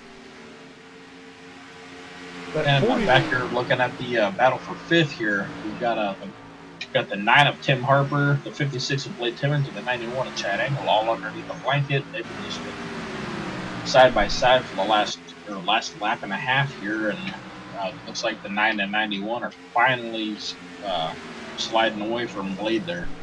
So it looks like his Blade had that amazing save and was able to keep it up there in the top 5, but it looks like those 2 guys drove around. Now, as you can see on this 42, let's take a look at this 42 car. I don't want to, actually I think this is going to be the end of the stage right here if I'm correct, am I not? So let the top 10 should be. Let the top 10 roll through. Tony Munch looks like he's going to be your stage winner. Yep, he will definitely be your stage winner. Let's go ahead and pull him up here while we got a few minutes or a few seconds. Real quick, it looks like Brian Powell pulled off the track. He is done for the race. It looks like he's decided to retire for the race. Actually, we'll get to the 92. Where is he at? 92. Tony Munch, Coach PRT. There he is. Let's pull him up here and ask him about his win in stage 2. Hey, Tony, this is Justin and Corey up here in the booth. You got a copy?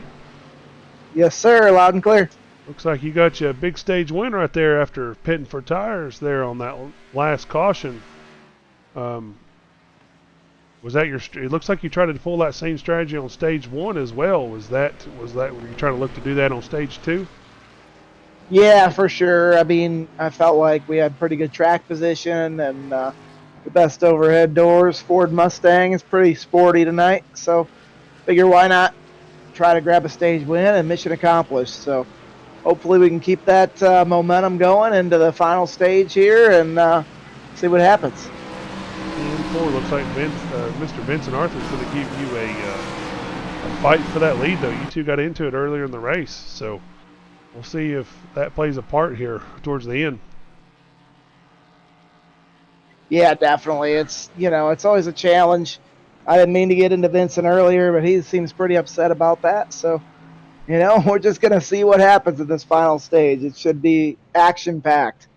And 4. Well, we'll let you get back to it. I didn't mean to interrupt you while you're trying to pit there. I know trying to be at racing review and pit at the same time is not ideal. I just didn't want to lose the time of pulling you up. So good luck on the rest of the race. Looks like Trevor's going to beat you off pit road there.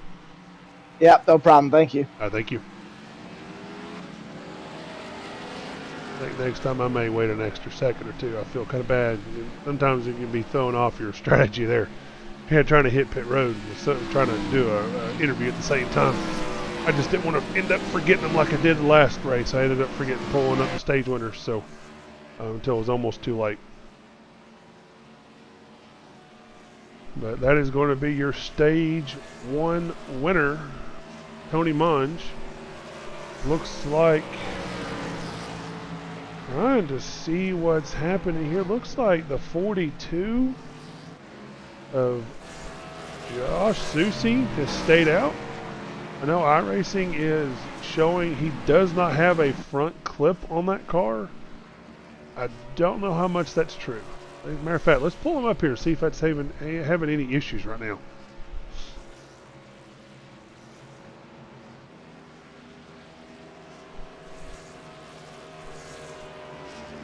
Hey, Josh, this is Justin and Corey in the booth. You got a copy?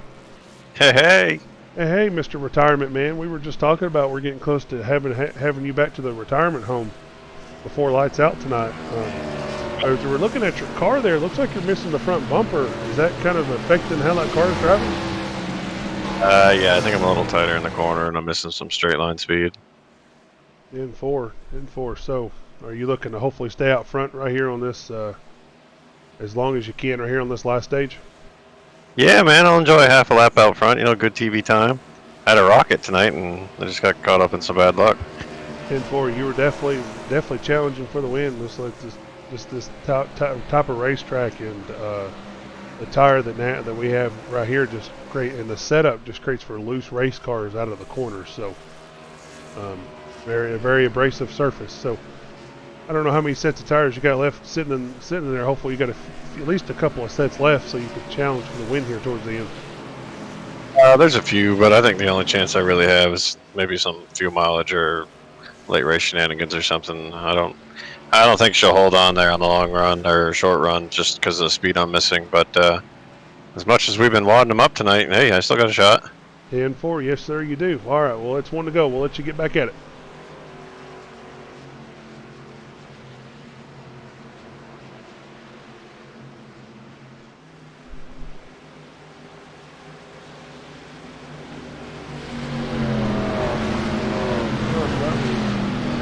Susie, who, like I said, we had to break. All of us admins got together and broke him out of the retirement home so he could have a little bit of fun of racing tonight. So he's back up here in the top position with Trevor and Tony and Vincent and Timothy Harper nipping at his heels. iRacing is showing you he doesn't have a front bumper on that car, but I have a feeling that he does. I think iRacing is just reporting it a little different on my screen. Sometimes having that front clip can play a big role in the downforce of the car. So we're going to send it back green here. 42 taking the outside. He's going to lead the field of the green flag, and he's going to be the start car. Looks like he got back on the gas early with a 24 pushing him. 24 wants to get by him quickly. Ooh, 24 almost cut the 57 off. Looks like that 24 knows he's got to get out front quickly. And the 92 of Tony has gotten it sideways. Did he save it? Oh yeah. Yes, he did. Kept it off the inside wall and was back to going again. But boy, did he lose a lot of ground. Let's back that up and just kind of look at it from a far chase perspective. Looks like he clipped the apron with those fresh cold tires, and that's all it takes. And he's a wheelman, so he saved it. Yep, kept it off that wall, and he'll get back to it. But he is going to have to make up some serious time. Looks like he's going to be almost a full straightaway back from the leader. So he's got to buckle down now and get after it. When we go back up front, looks like the 24 has gotten by the 42. That 42 is still looking sporty. Maybe that front bumper clip is helping him a little bit in the corner. Being a little bit snuggy sometimes can help, especially on a short run.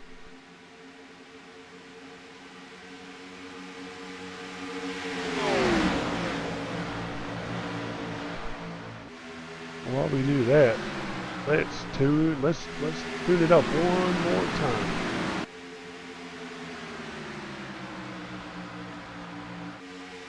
Oh, we had a little incident back here as well without a caution flag. 58 and 55. Looks like they're both missing their front clips, and the 92 tried to split them and just didn't quite make it. Put himself in the 55 in the wall. Yep, that's what I'm looking at right now.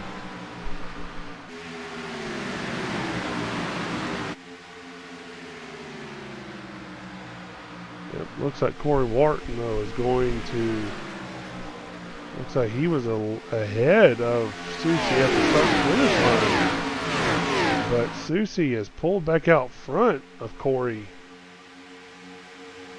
And Corey's going to try to dip it down low right here, trying to get by the 42 quickly.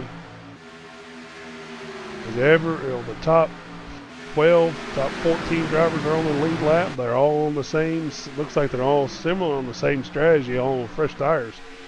Except for Mr. Susie, who's just got gas only.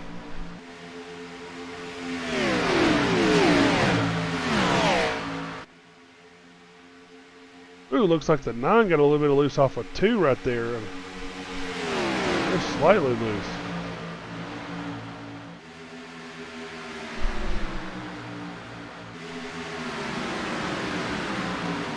And from the looks of it, the 92 is done for the day.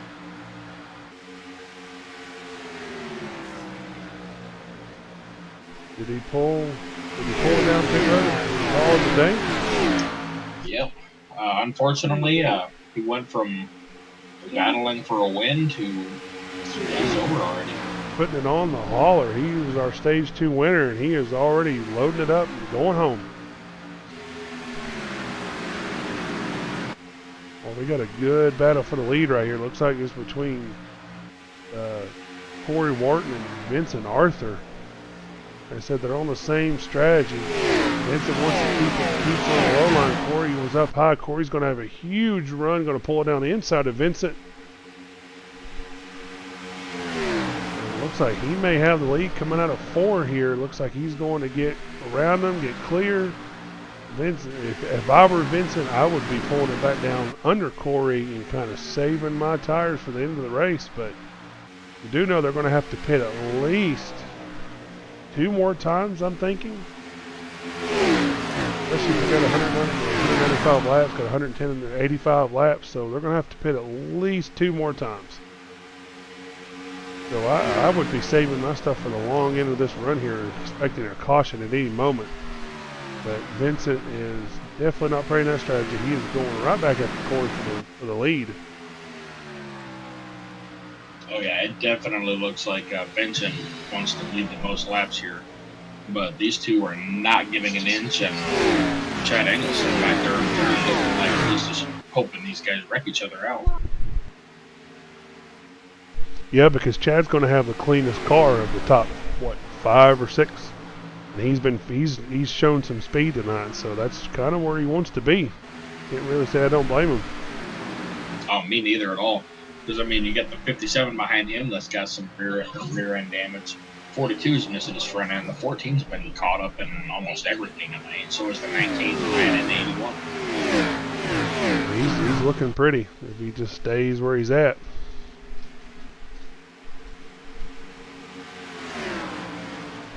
I mean, if this goes green and the 24 and 25 do happen to get into one another, I mean, it's going to make for a very interesting finish. And regardless if they do or not, I think it's going to be a great finish between these three because Engel, he's not really allowing these guys to get too far. It looks like he's closing the gap a little bit.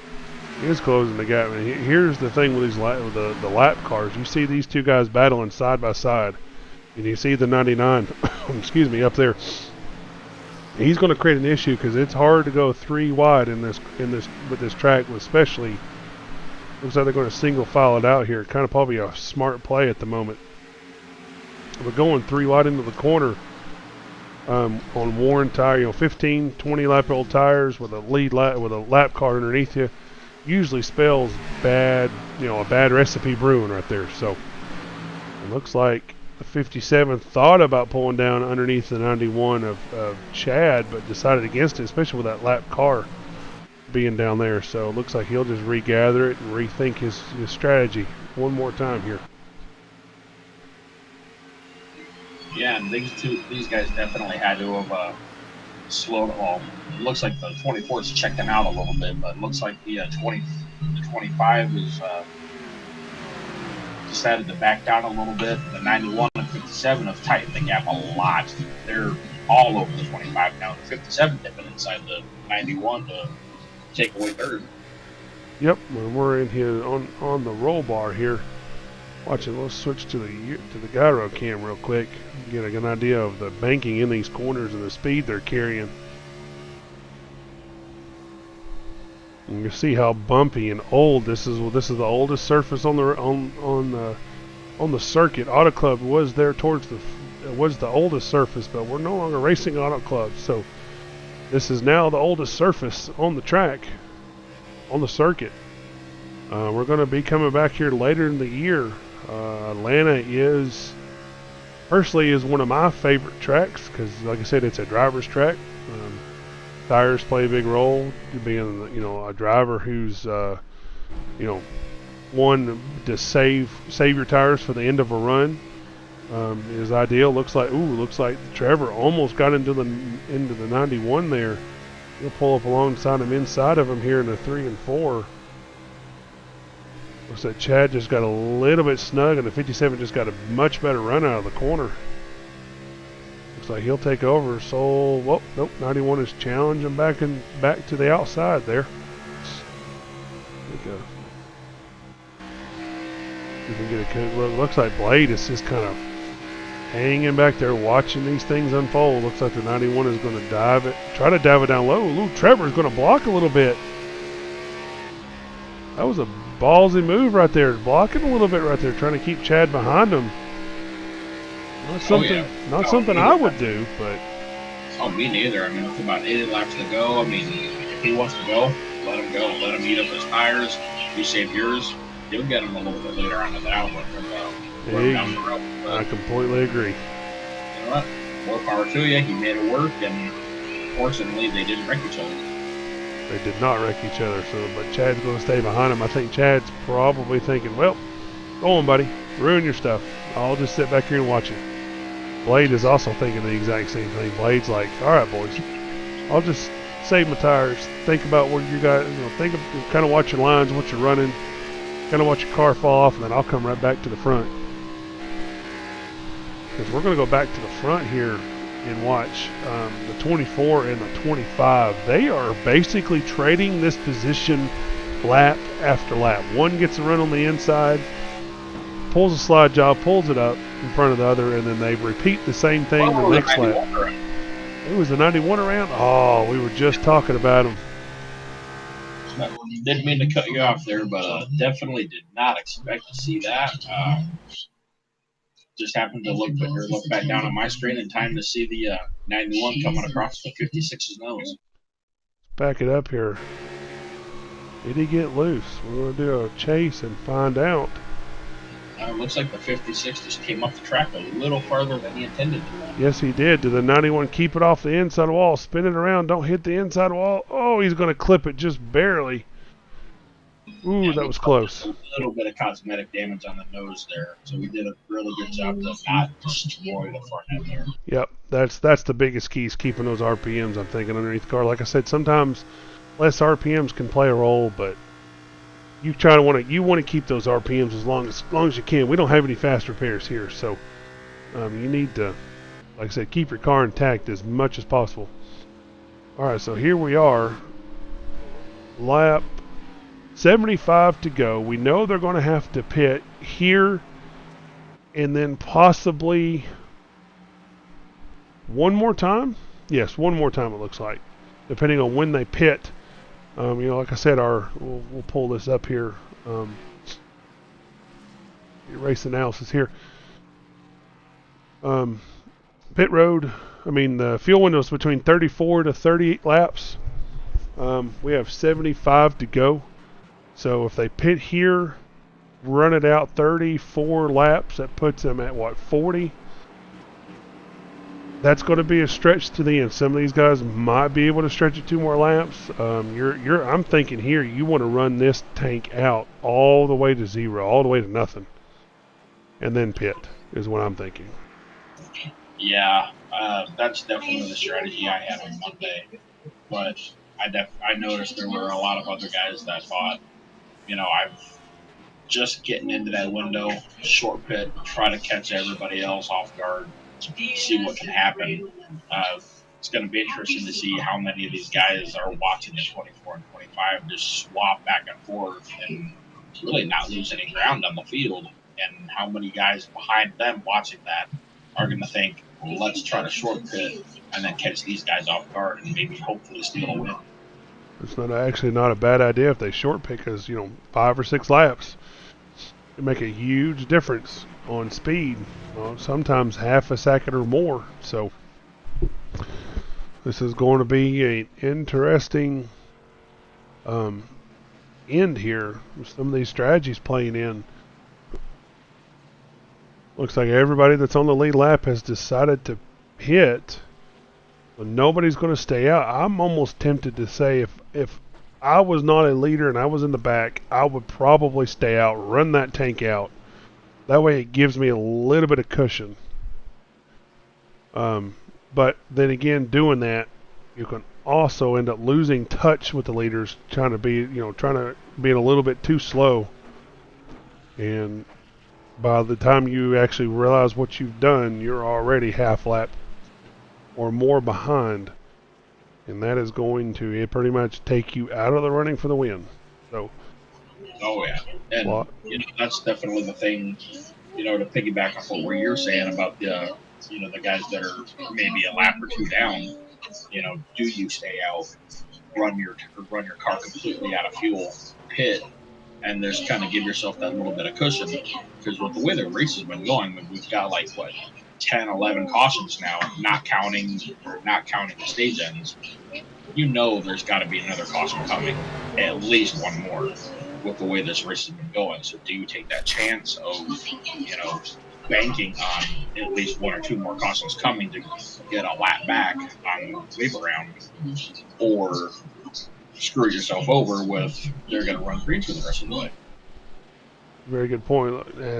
As you were just saying there, Corey, we've had 11 cautions, so take off the 2 stage cautions, we're at 9 total cautions.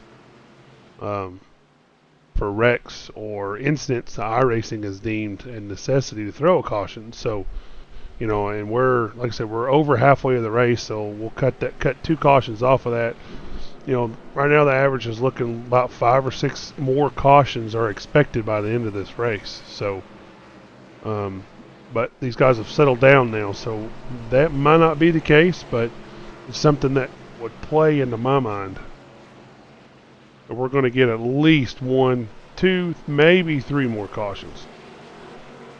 Oh yeah, and with me sitting here just trying to play strategy in my own mind about what I'd be doing if I'm, sitting behind the 18, do I play that strategy out?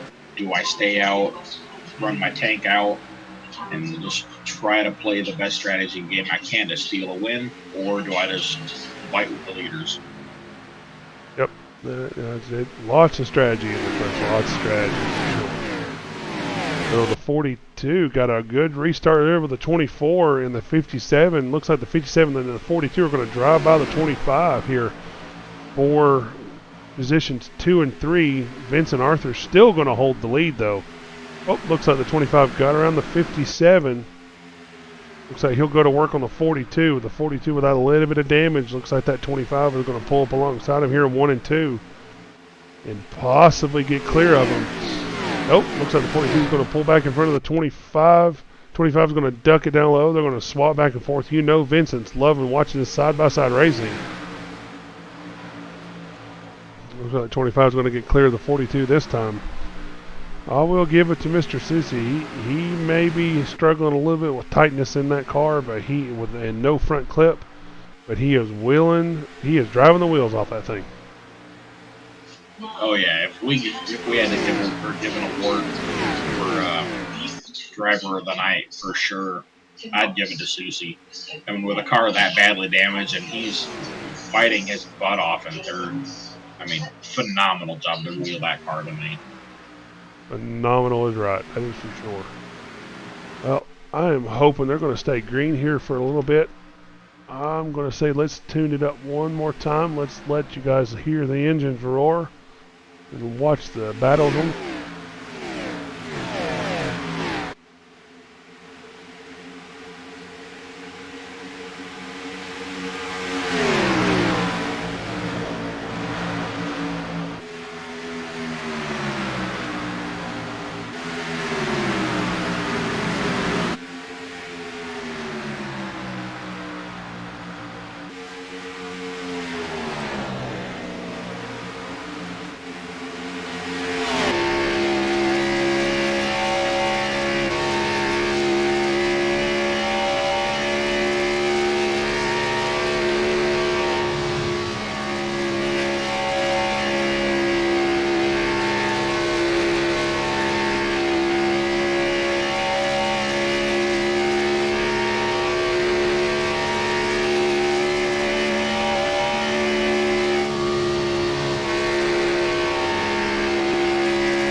Back out front here, watching the 25 car take the lead. Like I said, that section of Tune It Up is brought to you by Vine, Powell, Wood Lathe, and Woodworking. If you need anything done wood-wise, Brian Powell, or BP as we call him, is your go-to guy. Reach out to him on Facebook or iRacing for all of your wood carving or wood lathing or woodworking needs.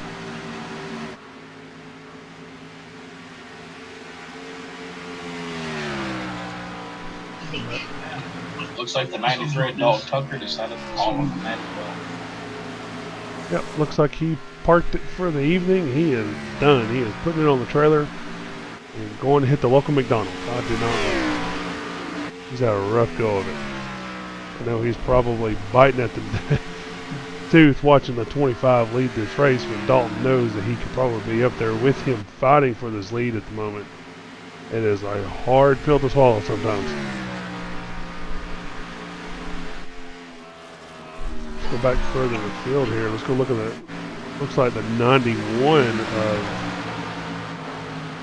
Chad Engel is involved in a heavy battle with for 7th spot between the 14 of Cody McKinley, the 19 of Keegan Blitzer, and looks like the 57 was involved in that. But the 57 looks like he got around him and pulled away. Yeah, I've been watching this battle here for the last 4 or 5 laps now, and to me it looks like the 91's just quicker than both these guys. Every time the 19 pulls up behind the 14 to kind of catch a little bit of draft, the 91 gets a big old run going, and he gets blocked by one of the two, and he just cannot get around him. That's what it looks like. But it looks like he's slowly just working that lap traffic, or working that traffic slowly. Oh, the 14 got into the wall. He's going to keep it all. We're going to keep it green. Yes, sir, we are. We will keep it green. 91 skated right through another potential caution right there. Oh man. Man, that's close. Man, you know that 91 is counting his horseshoes right now, because that's the second time tonight that somebody got loose right next to him and he did not get wiped out in it. Better grab that rabbit's foot. Oh yeah, without a doubt. Rub it. Whatever you want to call it. Maybe grab that lucky horseshoe and tack it onto the front dash. He almost was involved in that one. Looks like it split it up though, gave him a little bit of breathing room. Now the 91's going to track down the 19 for that 5th position. Chad's been doing a pretty good race all night. He's been up there towards the front. He's been mid-pack. He's been in the back. He's avoiding the wrecks, which, like I said, that's coming into play. Yeah, and ultimately that's just the name of the game here tonight. With, essentially that being the big story of the race are all the cautions. And having all these big names, big heavy hitters and stuff like that we see just dominating in the front of the field every single week here at NORA. And they've all been wiped out in wrecks. And now we've got a fresh field of upstart guys that are just chomping at the bit right now, that are just looking like, okay, these guys are gone. Here's my chance to make up a lot of ground on these guys that have already been taken out and they've already packed up their stuff and left. Let's go, go, go. We got to make something happen. Make something happen indeed, and make it happen quick. Because, like I said, Corey, the 25, he was swapping positions with the 24. It looks like now that he's got clean air, he's pulled a 1 second lead over the 24. Trevor Rapallo, he was back there fighting for 6th, 7th, and 8th position a few laps ago. He's gotten around all those guys. He's up to 3rd. He is closing the distance on the 24 car, slowly but surely. He's pulled up within a half of a second. It makes you wonder if Trevor is burning his stuff up or if it's just his time to go, because, to be honest with you, we're looking at pit stops here in the next 10 laps. Trevor may just say, look, I've had enough of being back here. It's time to go, time to push the issue, and let's see what these tires have. If that's the case, Trevor's finding out a whole lot about his car right now. Yeah, because it looks like he's, every lap he keeps gaining about a tenth or two, and then he loses it right back the very next lap. So I mean, he's just hovering right there about 2.3 seconds back, and not really letting them get any farther away. So I definitely think with the way he's been running tonight, I mean, it's really tough to say if he's just been saving his tires or if he's actually been pushing or what's going on. But he's just gained 3/10, so he's coming. Yep, he is coming. Makes you wonder if he got his tires hot and decided to lay back a couple laps, cool them off. And that Bang Energy number 51 car. I want to say that Bang energy drinks are a fantastic energy drink.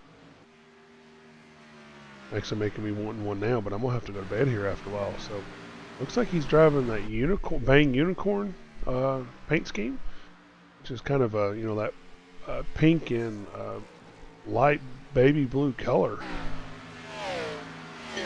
It's been a long while since I had a Bang. That was probably the watermelon one I had. I haven't had the unicorn. They've got several new flavors out now. They're actually pretty tasty. My favorite is the crisp candy apple with that nitro jack. That is good stuff. Especially if you need a quick pick me up. Bang energy drinks. All right, let's go back up front to the 25 of Corey Wharton. I think he is driving that National Guard. The National Guard, is that what that car is? Real quick chase. Yep. National Guard, Canadian Tire, Motorsport Park. And for those who don't know, Corey is racing all the way from, I'm going to probably upset a few people, but Canada, or Canada as is formerly known.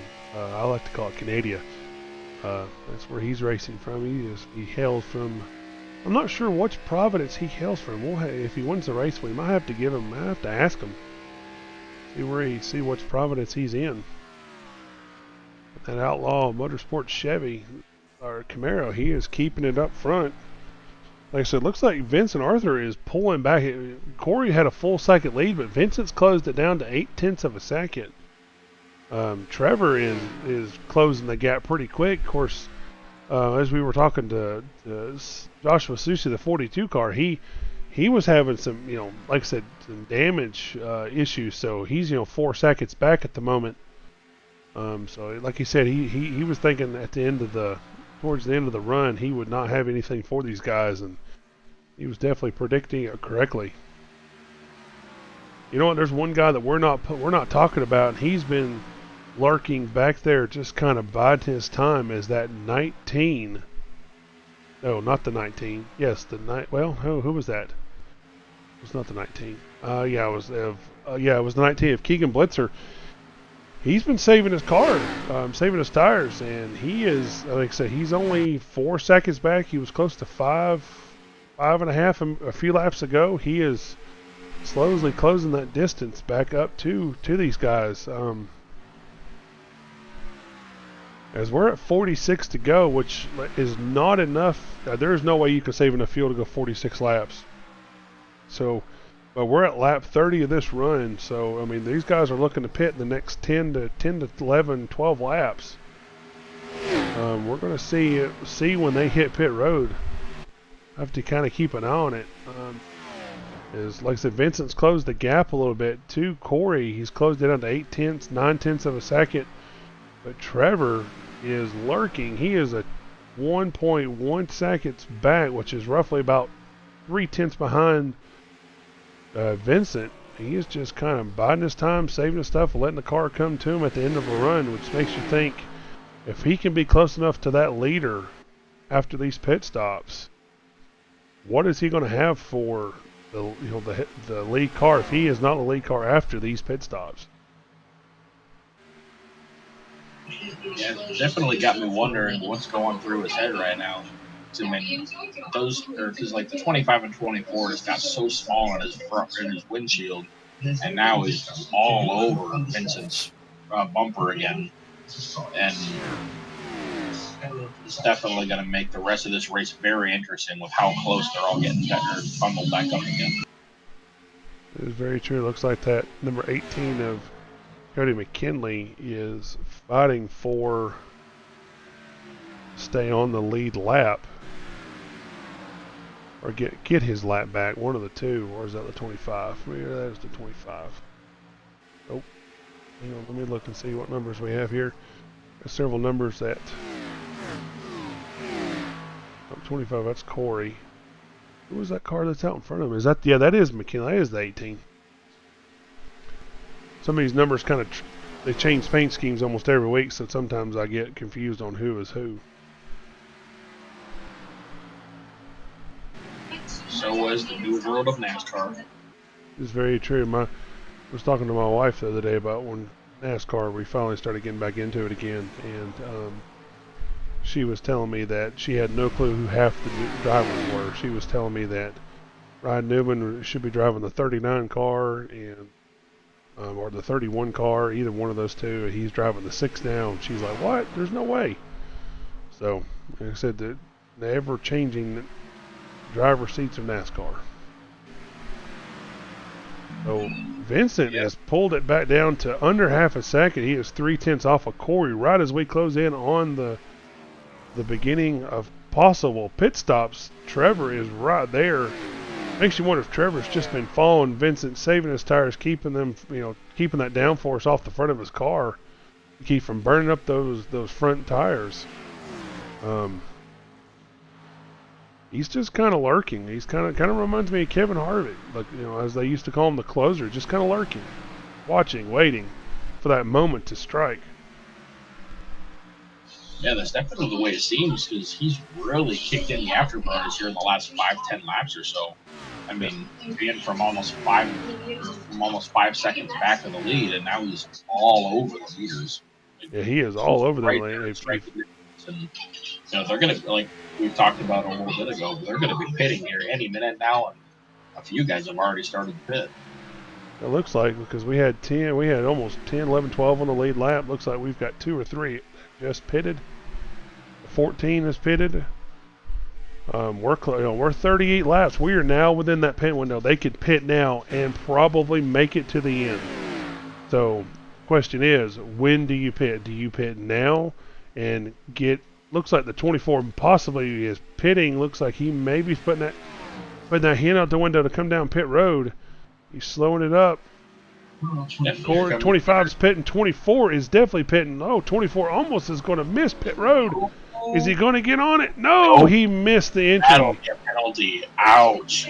Ouch. He missed it. He locked him up, spun it sideways, and missed the entry to pit road at the wrong time. Man, looks like he just missed his pit box. He's just adding on to the issues right now. Oh, man, you just hate to see that. A guy that was running so well all race long, battling for the lead. I mean, I think he's been in the lead probably 10 different times tonight. And just for that to happen, it's like, oh, man, you just hate to see that. Yeah, I hate to see it because he was our Stage 1 winner. 57 looks like he got down to speed on pit road. Corey's just now coming off pit road. 57 has just hit his pit box. Let's see if those fresh tires, just that one lap, makes a difference on coming in on and off pit road. Let's see who can get on and off pit road the best. Right here, the 91's pitting.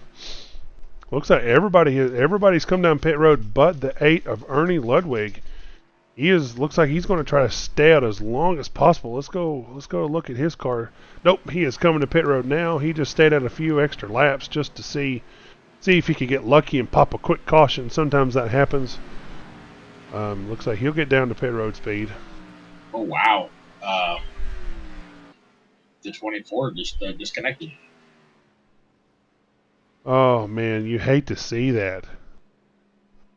Oh, I cannot believe what I'm seeing right now. I cannot. He is so disheartening. Oh, yeah. Like, oh, man. Man, that's rough. That is rough. We'll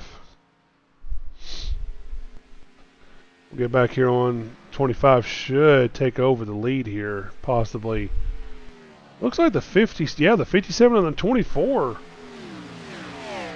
As everybody cycles through here, looks like that 25 got a great, on pit road and off pit road flawlessly, pulled up towards the front, and stayed up front, leaving these guys behind him.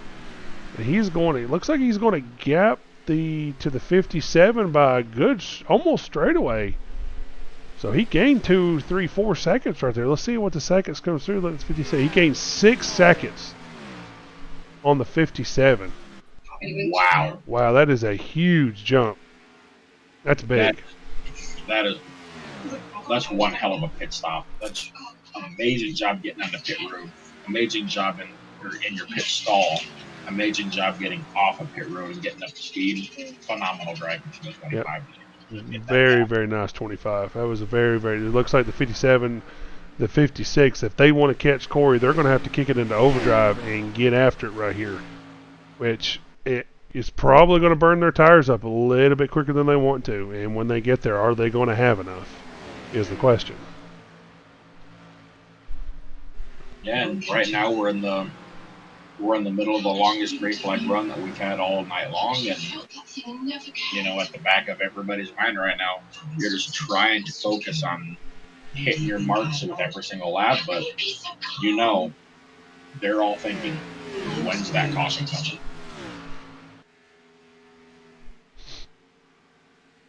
Is that caution just lurking behind, just waiting for? Yeah, everybody's hoping and praying that it flies, except for that 25, because he's gone. 25, he had a 6-second lead. Now he has a 6.5-second lead, so he is just pulling away.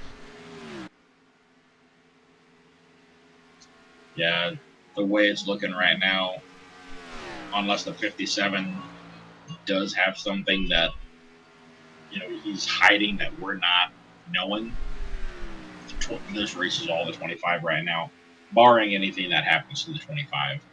Yep. The only way that 57, at least the way it looks, the only way that 57's got a shot now is get that caution.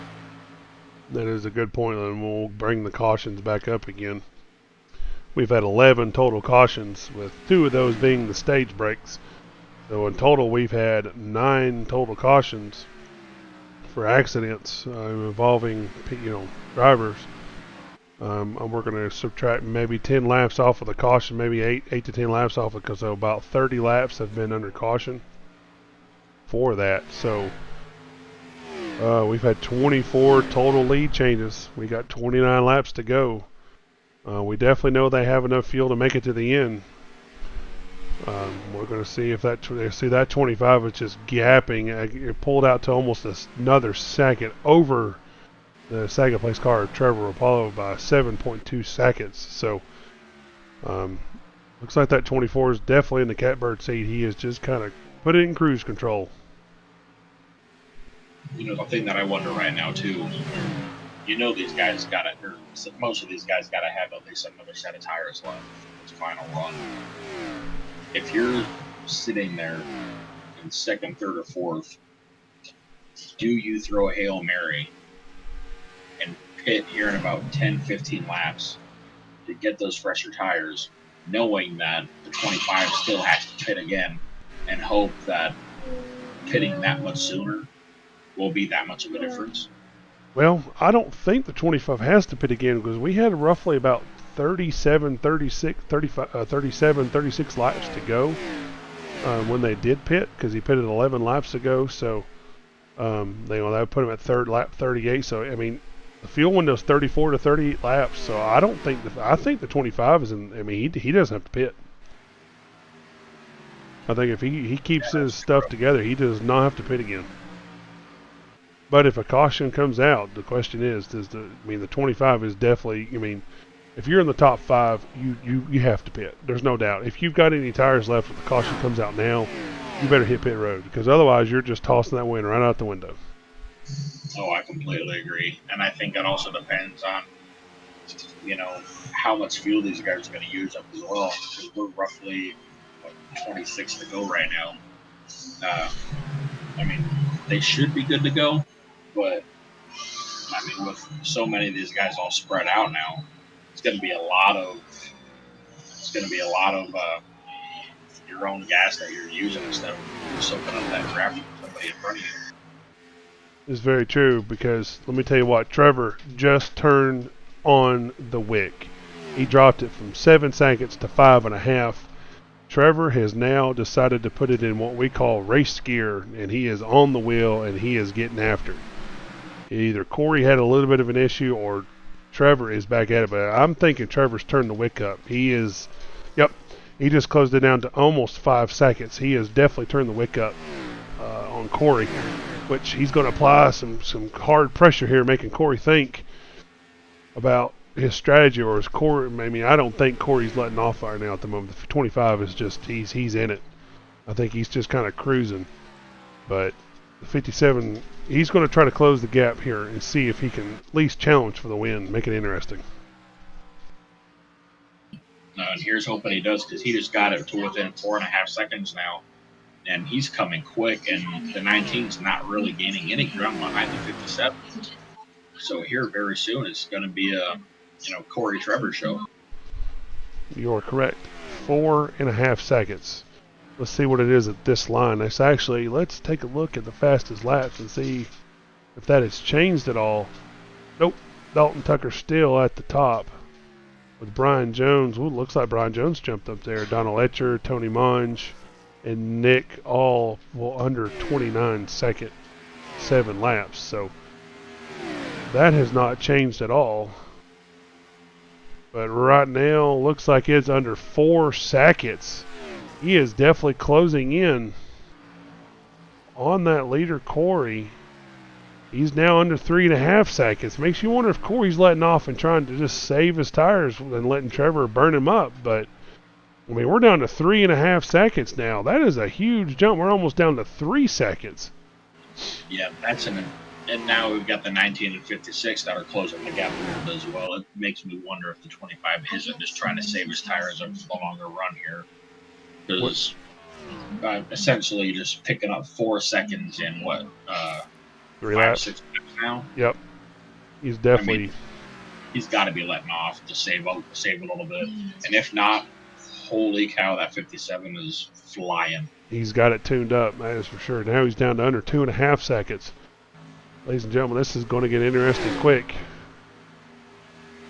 You can definitely see that 25 growing in his front windshield. Let's go down to his bumper here with the gearbox. That was the wrong one.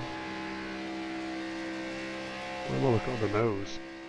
And you can see that 25 car not the furthest car in the distance, but the one just now entering turn 1. He's got it down to 1.7 seconds with 19 laps to go. This makes you wonder, is he letting off?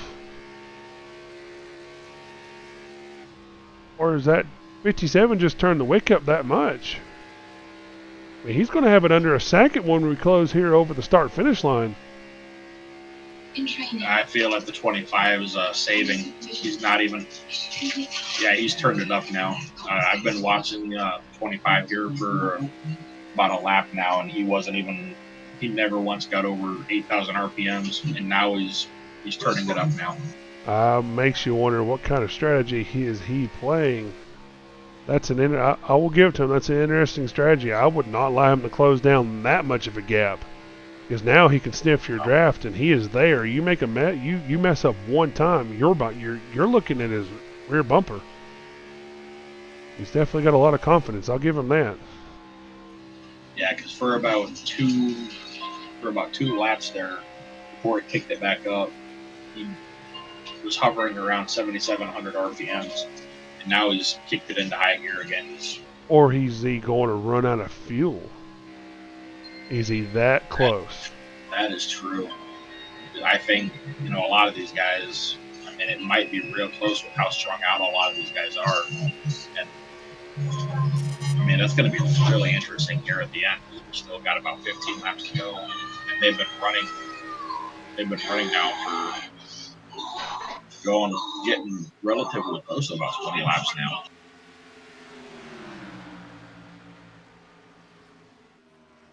It looks like that 57 has closed it down to a 10th right now. He has closed it down to a 10th. Corey pulls back out to 2/10. 57 pulls it back down to 1.5 or 0.15.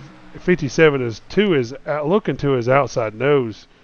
57, I'm thinking that 57 wants the lead so he can control control this race pace. Because right now, if the 57 is even close on fuel, him being behind Corey, he is saving it right now. Corey being out front, he is, eating up more fuel. But remember, the 57 pitted a lap a lap later than the 25, so he's got a little bit more in the tank.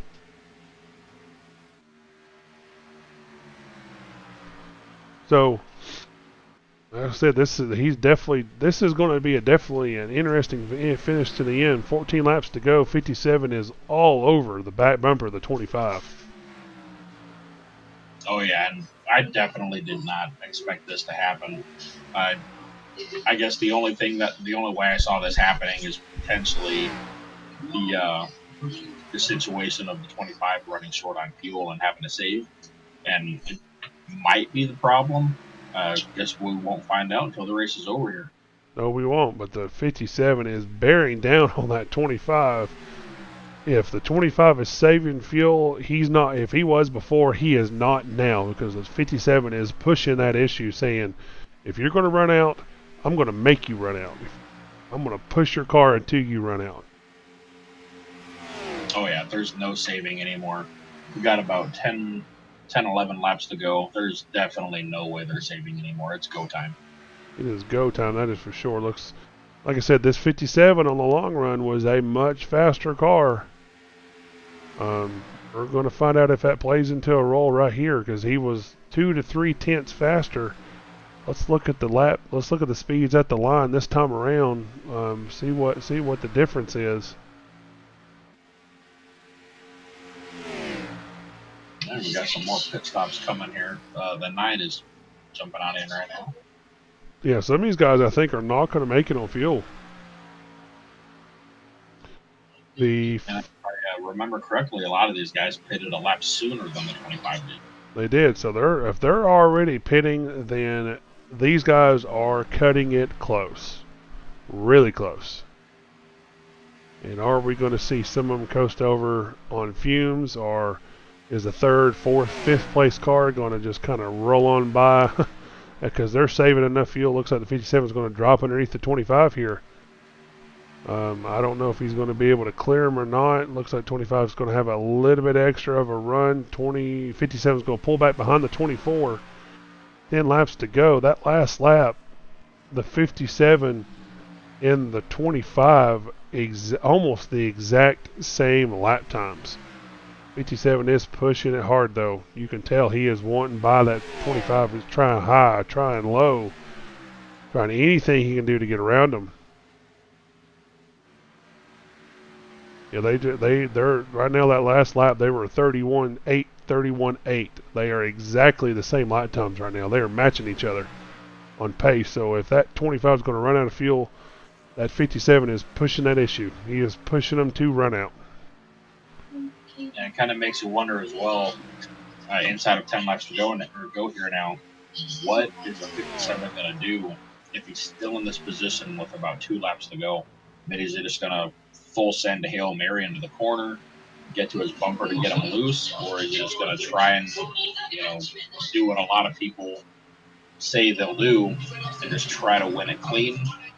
Or what is possibly he thinking? Because the 25's got to be thinking that the 57's going to put the bumper to him. Yep, I'm thinking about putting the bumper to him if I'm in the 57 position. Now, I'm not talking about wrecking him. I'm talking about putting the bumper to him and just kind of shoving him off in the corner just a little bit. Trying to get his attention. Shove him off the track, drive up underneath it, and go on. Looks like, the 57 is going to get a run here on the outside. Looks like he may have a chance of clearing the 25 here. Nope, 25 dove it down in the corner hard. 57 is going to try to pull up alongside of him again. How hard is the 25 going to dive it into turn 1 and keep that lead? As we're down to 6 laps to go. Looks like the 57 is going to have the run on the outside again. Yep, he's going to have that run. He's not going to clear him off into 3. I will tell you this is an awesome fight for the lead right here. They're swapping it back and forth, going after each other. Looks like the 57 is going to pull down. Oh, or who can manage the lead lap? Oh, and the 57 gets caught up by a lap car. 25 Wow. perfectly. He knew what he was doing. The 25 drove right through him, so the 57 is going to have to regather himself and go back to it. Yeah, 25 played that perfectly to use the 37 as a pick there. But thankfully, for Trevor, for his sake, he's still got a couple laps to go to get to that bumper, and he's coming again. He has regathered himself, and he is back after it again. I would move back further in the field to see some additional fights for position, but this fight right now is for the win. This is key. This is big. 57 and the 24 are going, or 25 are going back after it again. Looks like the 57 is going to close back up to him again. Change our view once more. 57's back, 4 laps to go. 3 laps to go. My apologies. 3 laps to go. 57 is outside the 25. Again, we know the 57 has the speed. Can he clear him is the question. Looks like he may have a chance right here, but the 25 just runs it down off into the corner. Oh, 25 is going to wash up a little bit. 57 is there. Looks like the 57 may have the run off the corner this time. There's 25, great run off the corner there. Great run, I agree. He's going to dive it back off down in 1. Side by side, 2 laps to go for the win, the lead and the win right here. 25 drifting up, 57 trying to pinch him down low. Looks like the 57 is going to almost clear him. Ooh, that's rough. You want to hear from your spotter, clear, clear, clear, and you don't get. Oh, 25 looks like he got into the 57 a little bit there. Sent him up the track. We are coming down to the white flag. 1 to go. It did not look like the 25 intended to do that. No, it did not. 1 to go. Are they going to what's this fight going to end up being? Looks like the 57 is back outside again. Lap car is there, but pulling out of the way. Oh, 57's got him cleared. 57 is clear. Oh, he's got this. 25 ran out. 25 just ran out of fuel. The 57 pushed the issue, and there is going to be your race winner. The 57 has enough fuel to make it, pushes the 25 to running out on the final lap, final corner. What a finish. What a final 30 laps. That was amazing. That was an amazing drive by that 57. What a finish. Oh my God. I mean, we knew that the field here was going to come down real close with the 25, but oh man, literally 2 corners away from a win, and he just runs out. I will tell you that was a great great race. Let's get them all pulled up here into the interview waiting room. Oh, it sounds like the 91 ran out of fuel as well. Wow, but he finished 3rd. Yep. Great job for these guys. Phenomenal battle there for the win. And, man, you just hate to see Corey run out of fuel there. I mean, you definitely just wanted to hopefully see them, side by side in the line there. But, my God, what a finish.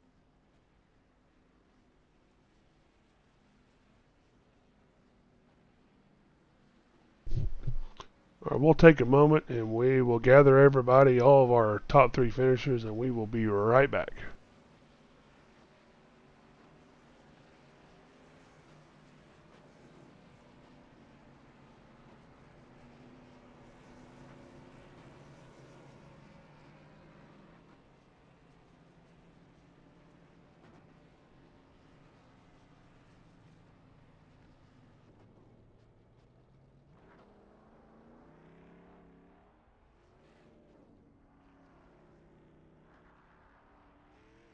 All right, let us pull up our third place finisher, Chad Engel. Chad, Justin, and Corey up here in the booth. You got a copy? I do. Big third place finish for you, bud. I fought all day, come around and ended up finishing third. Did you run out of fuel there at the end? Yeah, my fuel pressure gauge is reading 13.3 pounds of fuel right now. I just had enough. Wow, that was impressive. Were you thinking the front two were getting ready to run out with you? I was kind of hoping so to get my first NORA win, but I'll take a top 5. Take a top 5. So what was your strategy there after that pit cycle? Were you trying to save fuel the whole run, or were you just going and then realized you had to save a little bit to get to the end? I was talking with a satellite teammate. We were talking. He was about 3 laps short, so he was clutching in the corners, and I realized it was go time, and if I ran out, I ran out. 10-4. Well, that's a good job there on the third place finish. Corey, you got anything for him? Well, first of all, I just want to go ahead and tell you congrats, Chad. That was one hell of a run tonight, and seeing a lot of those sketchy moments with a couple wrecks next to you. I mean, definitely think it'll be changing your fire suit tonight, because those were pretty sketchy there and almost collected you there, but glad they didn't, and very happy to see you pull off a podium tonight. Yeah, I'm happy. Like I said, top 5 stage points, all 3 stages. I don't quite know what happened with me and Blade there, but I'm not one to hold a grudge, so it was a racing deal. I kind of joked about it on voice chat. I'm like, Blade, get away from me. And I'm just happy we were able to bring home a one piece this week. 10-4. You got anyone you want to shout out to? I'd like to thank my team owner, Martin, Jake Boyer, for this awesome paint scheme. Yeah. 10-4. Well, good job there, buddy. We'll let you go do a little bit of celebration there. Thank you. Yep, congrats, man. All right, let's pull up our second place finisher, Corey Wharton here. Hey, Corey, it's Justin and Corey in the booth. You got a copy? Yes, sir. So, damn, you ran out of fuel. Looks like you ran out of fuel there in 3 and 4. Yep. Were you saving over the whole run? Yep. I'm just gonna. I almost want to do the whole "I'm just here not so I don't get fined" comment. I really do. I'm so upset, but you know what? It was a great race. Honestly, there was a lot of moments that brought the heart rate up a lot that happened in this race, and I gotta give a shout out to my boy Chad, finishing third. I haven't seen him get a podium in a long time, so I'm really happy that he was able to get that Best by Ford of his up here. And yeah, that I came into the pits, and I saw Vincent trying to Malik Ray it behind me, and I was like, "Yo, I don't think you're low enough to enter that fast." And he clipped the cone and slid through the grass and got unsafe pit entry. And I'm sitting there like, "Okay, that's one less guy to worry about." And I think Tony had caught the wall or something like that before that, or he had something happen to him. So I was like, "Okay, it's another competitor not to worry about." And I knew that between me, Trevor, Blade, everybody who was still running in the top 5, it was going to be a close race. And as soon as I came out of the pits and I saw Trevor slide it on the inside, I was like, "Yo, I'm gone. I'm just taking off." And literally 2 laps later, I was like, "I bet you I got to save fuel." And I kept on looking at the fuel number and heart sinking every time I looked at it. So I was saving, ducking behind people, clutching the car, running quarter throttle, anything and everything. And I know Trevor, he said he saved fuel too, but I knew he pitted 1 lap later, so I knew he was probably going to be okay.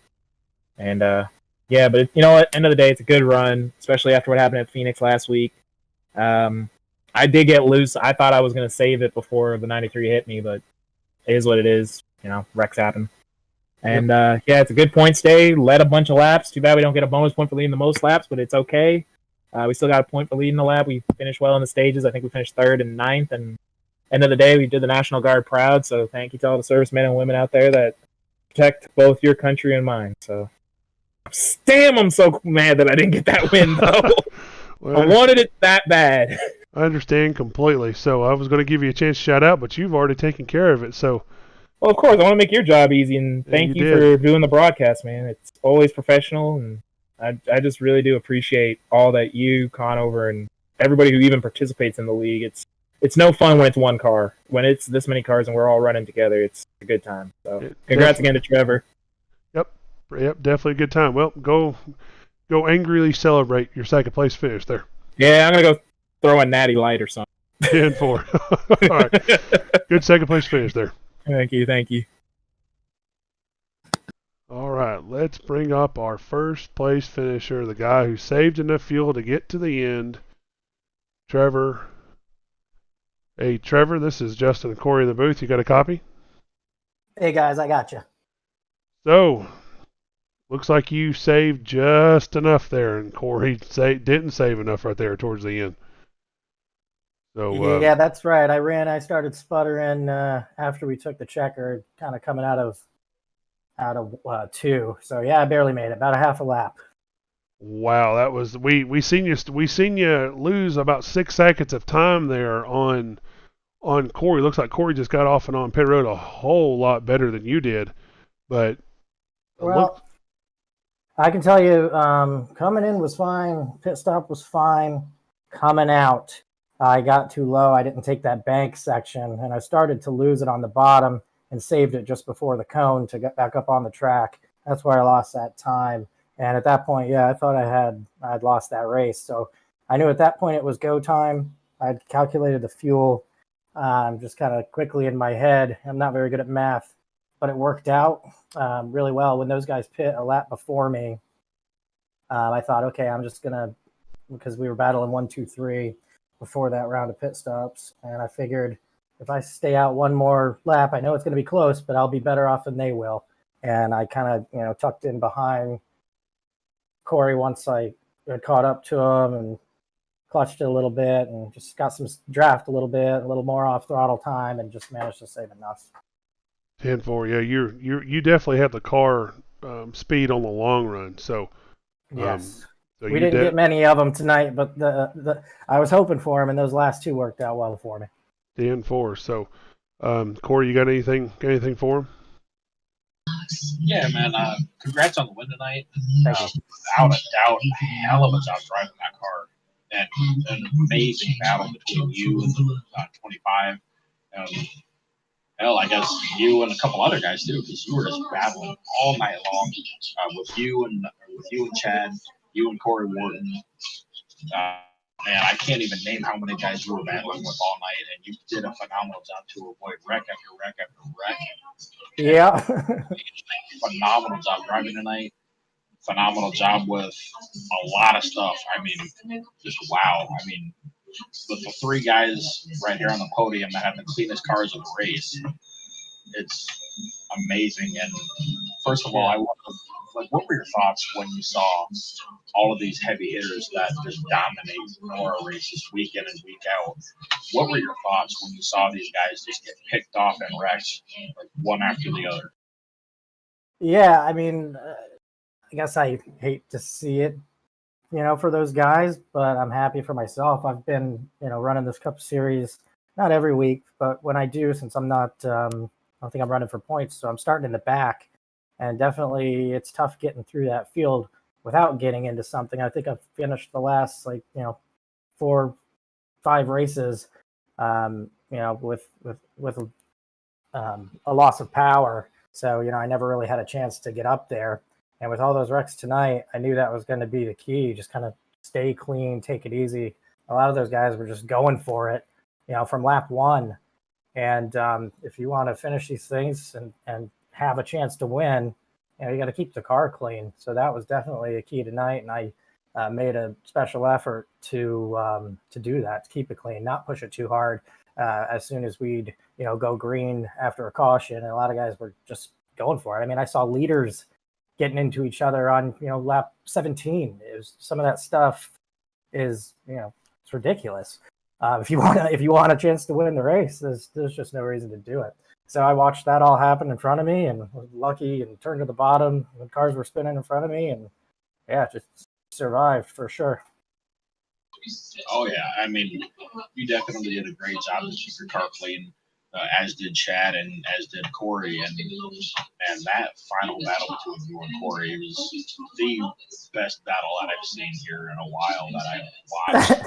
So I mean, it was so much fun, and I hate for him that he ran out of gas there at the end because it was going to be a really fun finish. I'm sure we would have ended up beating on each other's door a little bit. So yeah, it sucks for him. But it made it a little easier coming out of 4 to know what I was going to do. oh, without a doubt. Go ahead and go celebrate with some Bang Energies, and congrats, Yeah, man. Great job. Just popped open a cold can of that Bang. 10-4, you got anybody you want to shout out to? Yeah, I'd like to thank all the guys at Full Throttle Motorsports, Alex, Bruce, Steven, Zach, Blade. It's really fun racing with those guys and have a good time every week. So thanks, y'all. 10-4, appreciate it. Go celebrate that win. We'll hopefully see you back here next week. Yes, sir.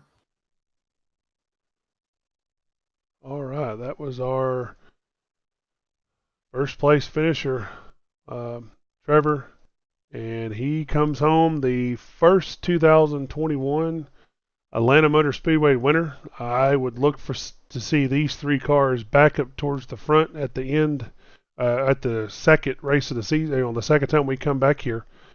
So, as I say, good job for all 3 of these guys staying out of trouble. Like you said, Corey, all 3 of them are pretty much unscathed on any damage, which here at Atlanta is a big deal. So, congratulations to all 3. I appreciate you coming up here in the booth with me, Corey. Had a blast, and hopefully we can do it again next week. It was definitely a blast for my first time being in the booth, and it was a lot of fun. 10-4. Well, we appreciate you coming up here. Hopefully we get to do it again. So until NORA has their next broadcast come Monday, that'll be Brian Powell in the booth. He'll be watching me and Corey run the trucks at the dirt track at Bristol. And then next Wednesday, NORA will be racing the Cup car on the dirt track for the first time ever. So come in, check us out. We start at 8:30 on Wednesday. We start at 9 o'clock on Monday, Eastern Standard Time. Tune into the NORA channel. And until next time, there's a lot to tell everybody. Stay on that lead lap.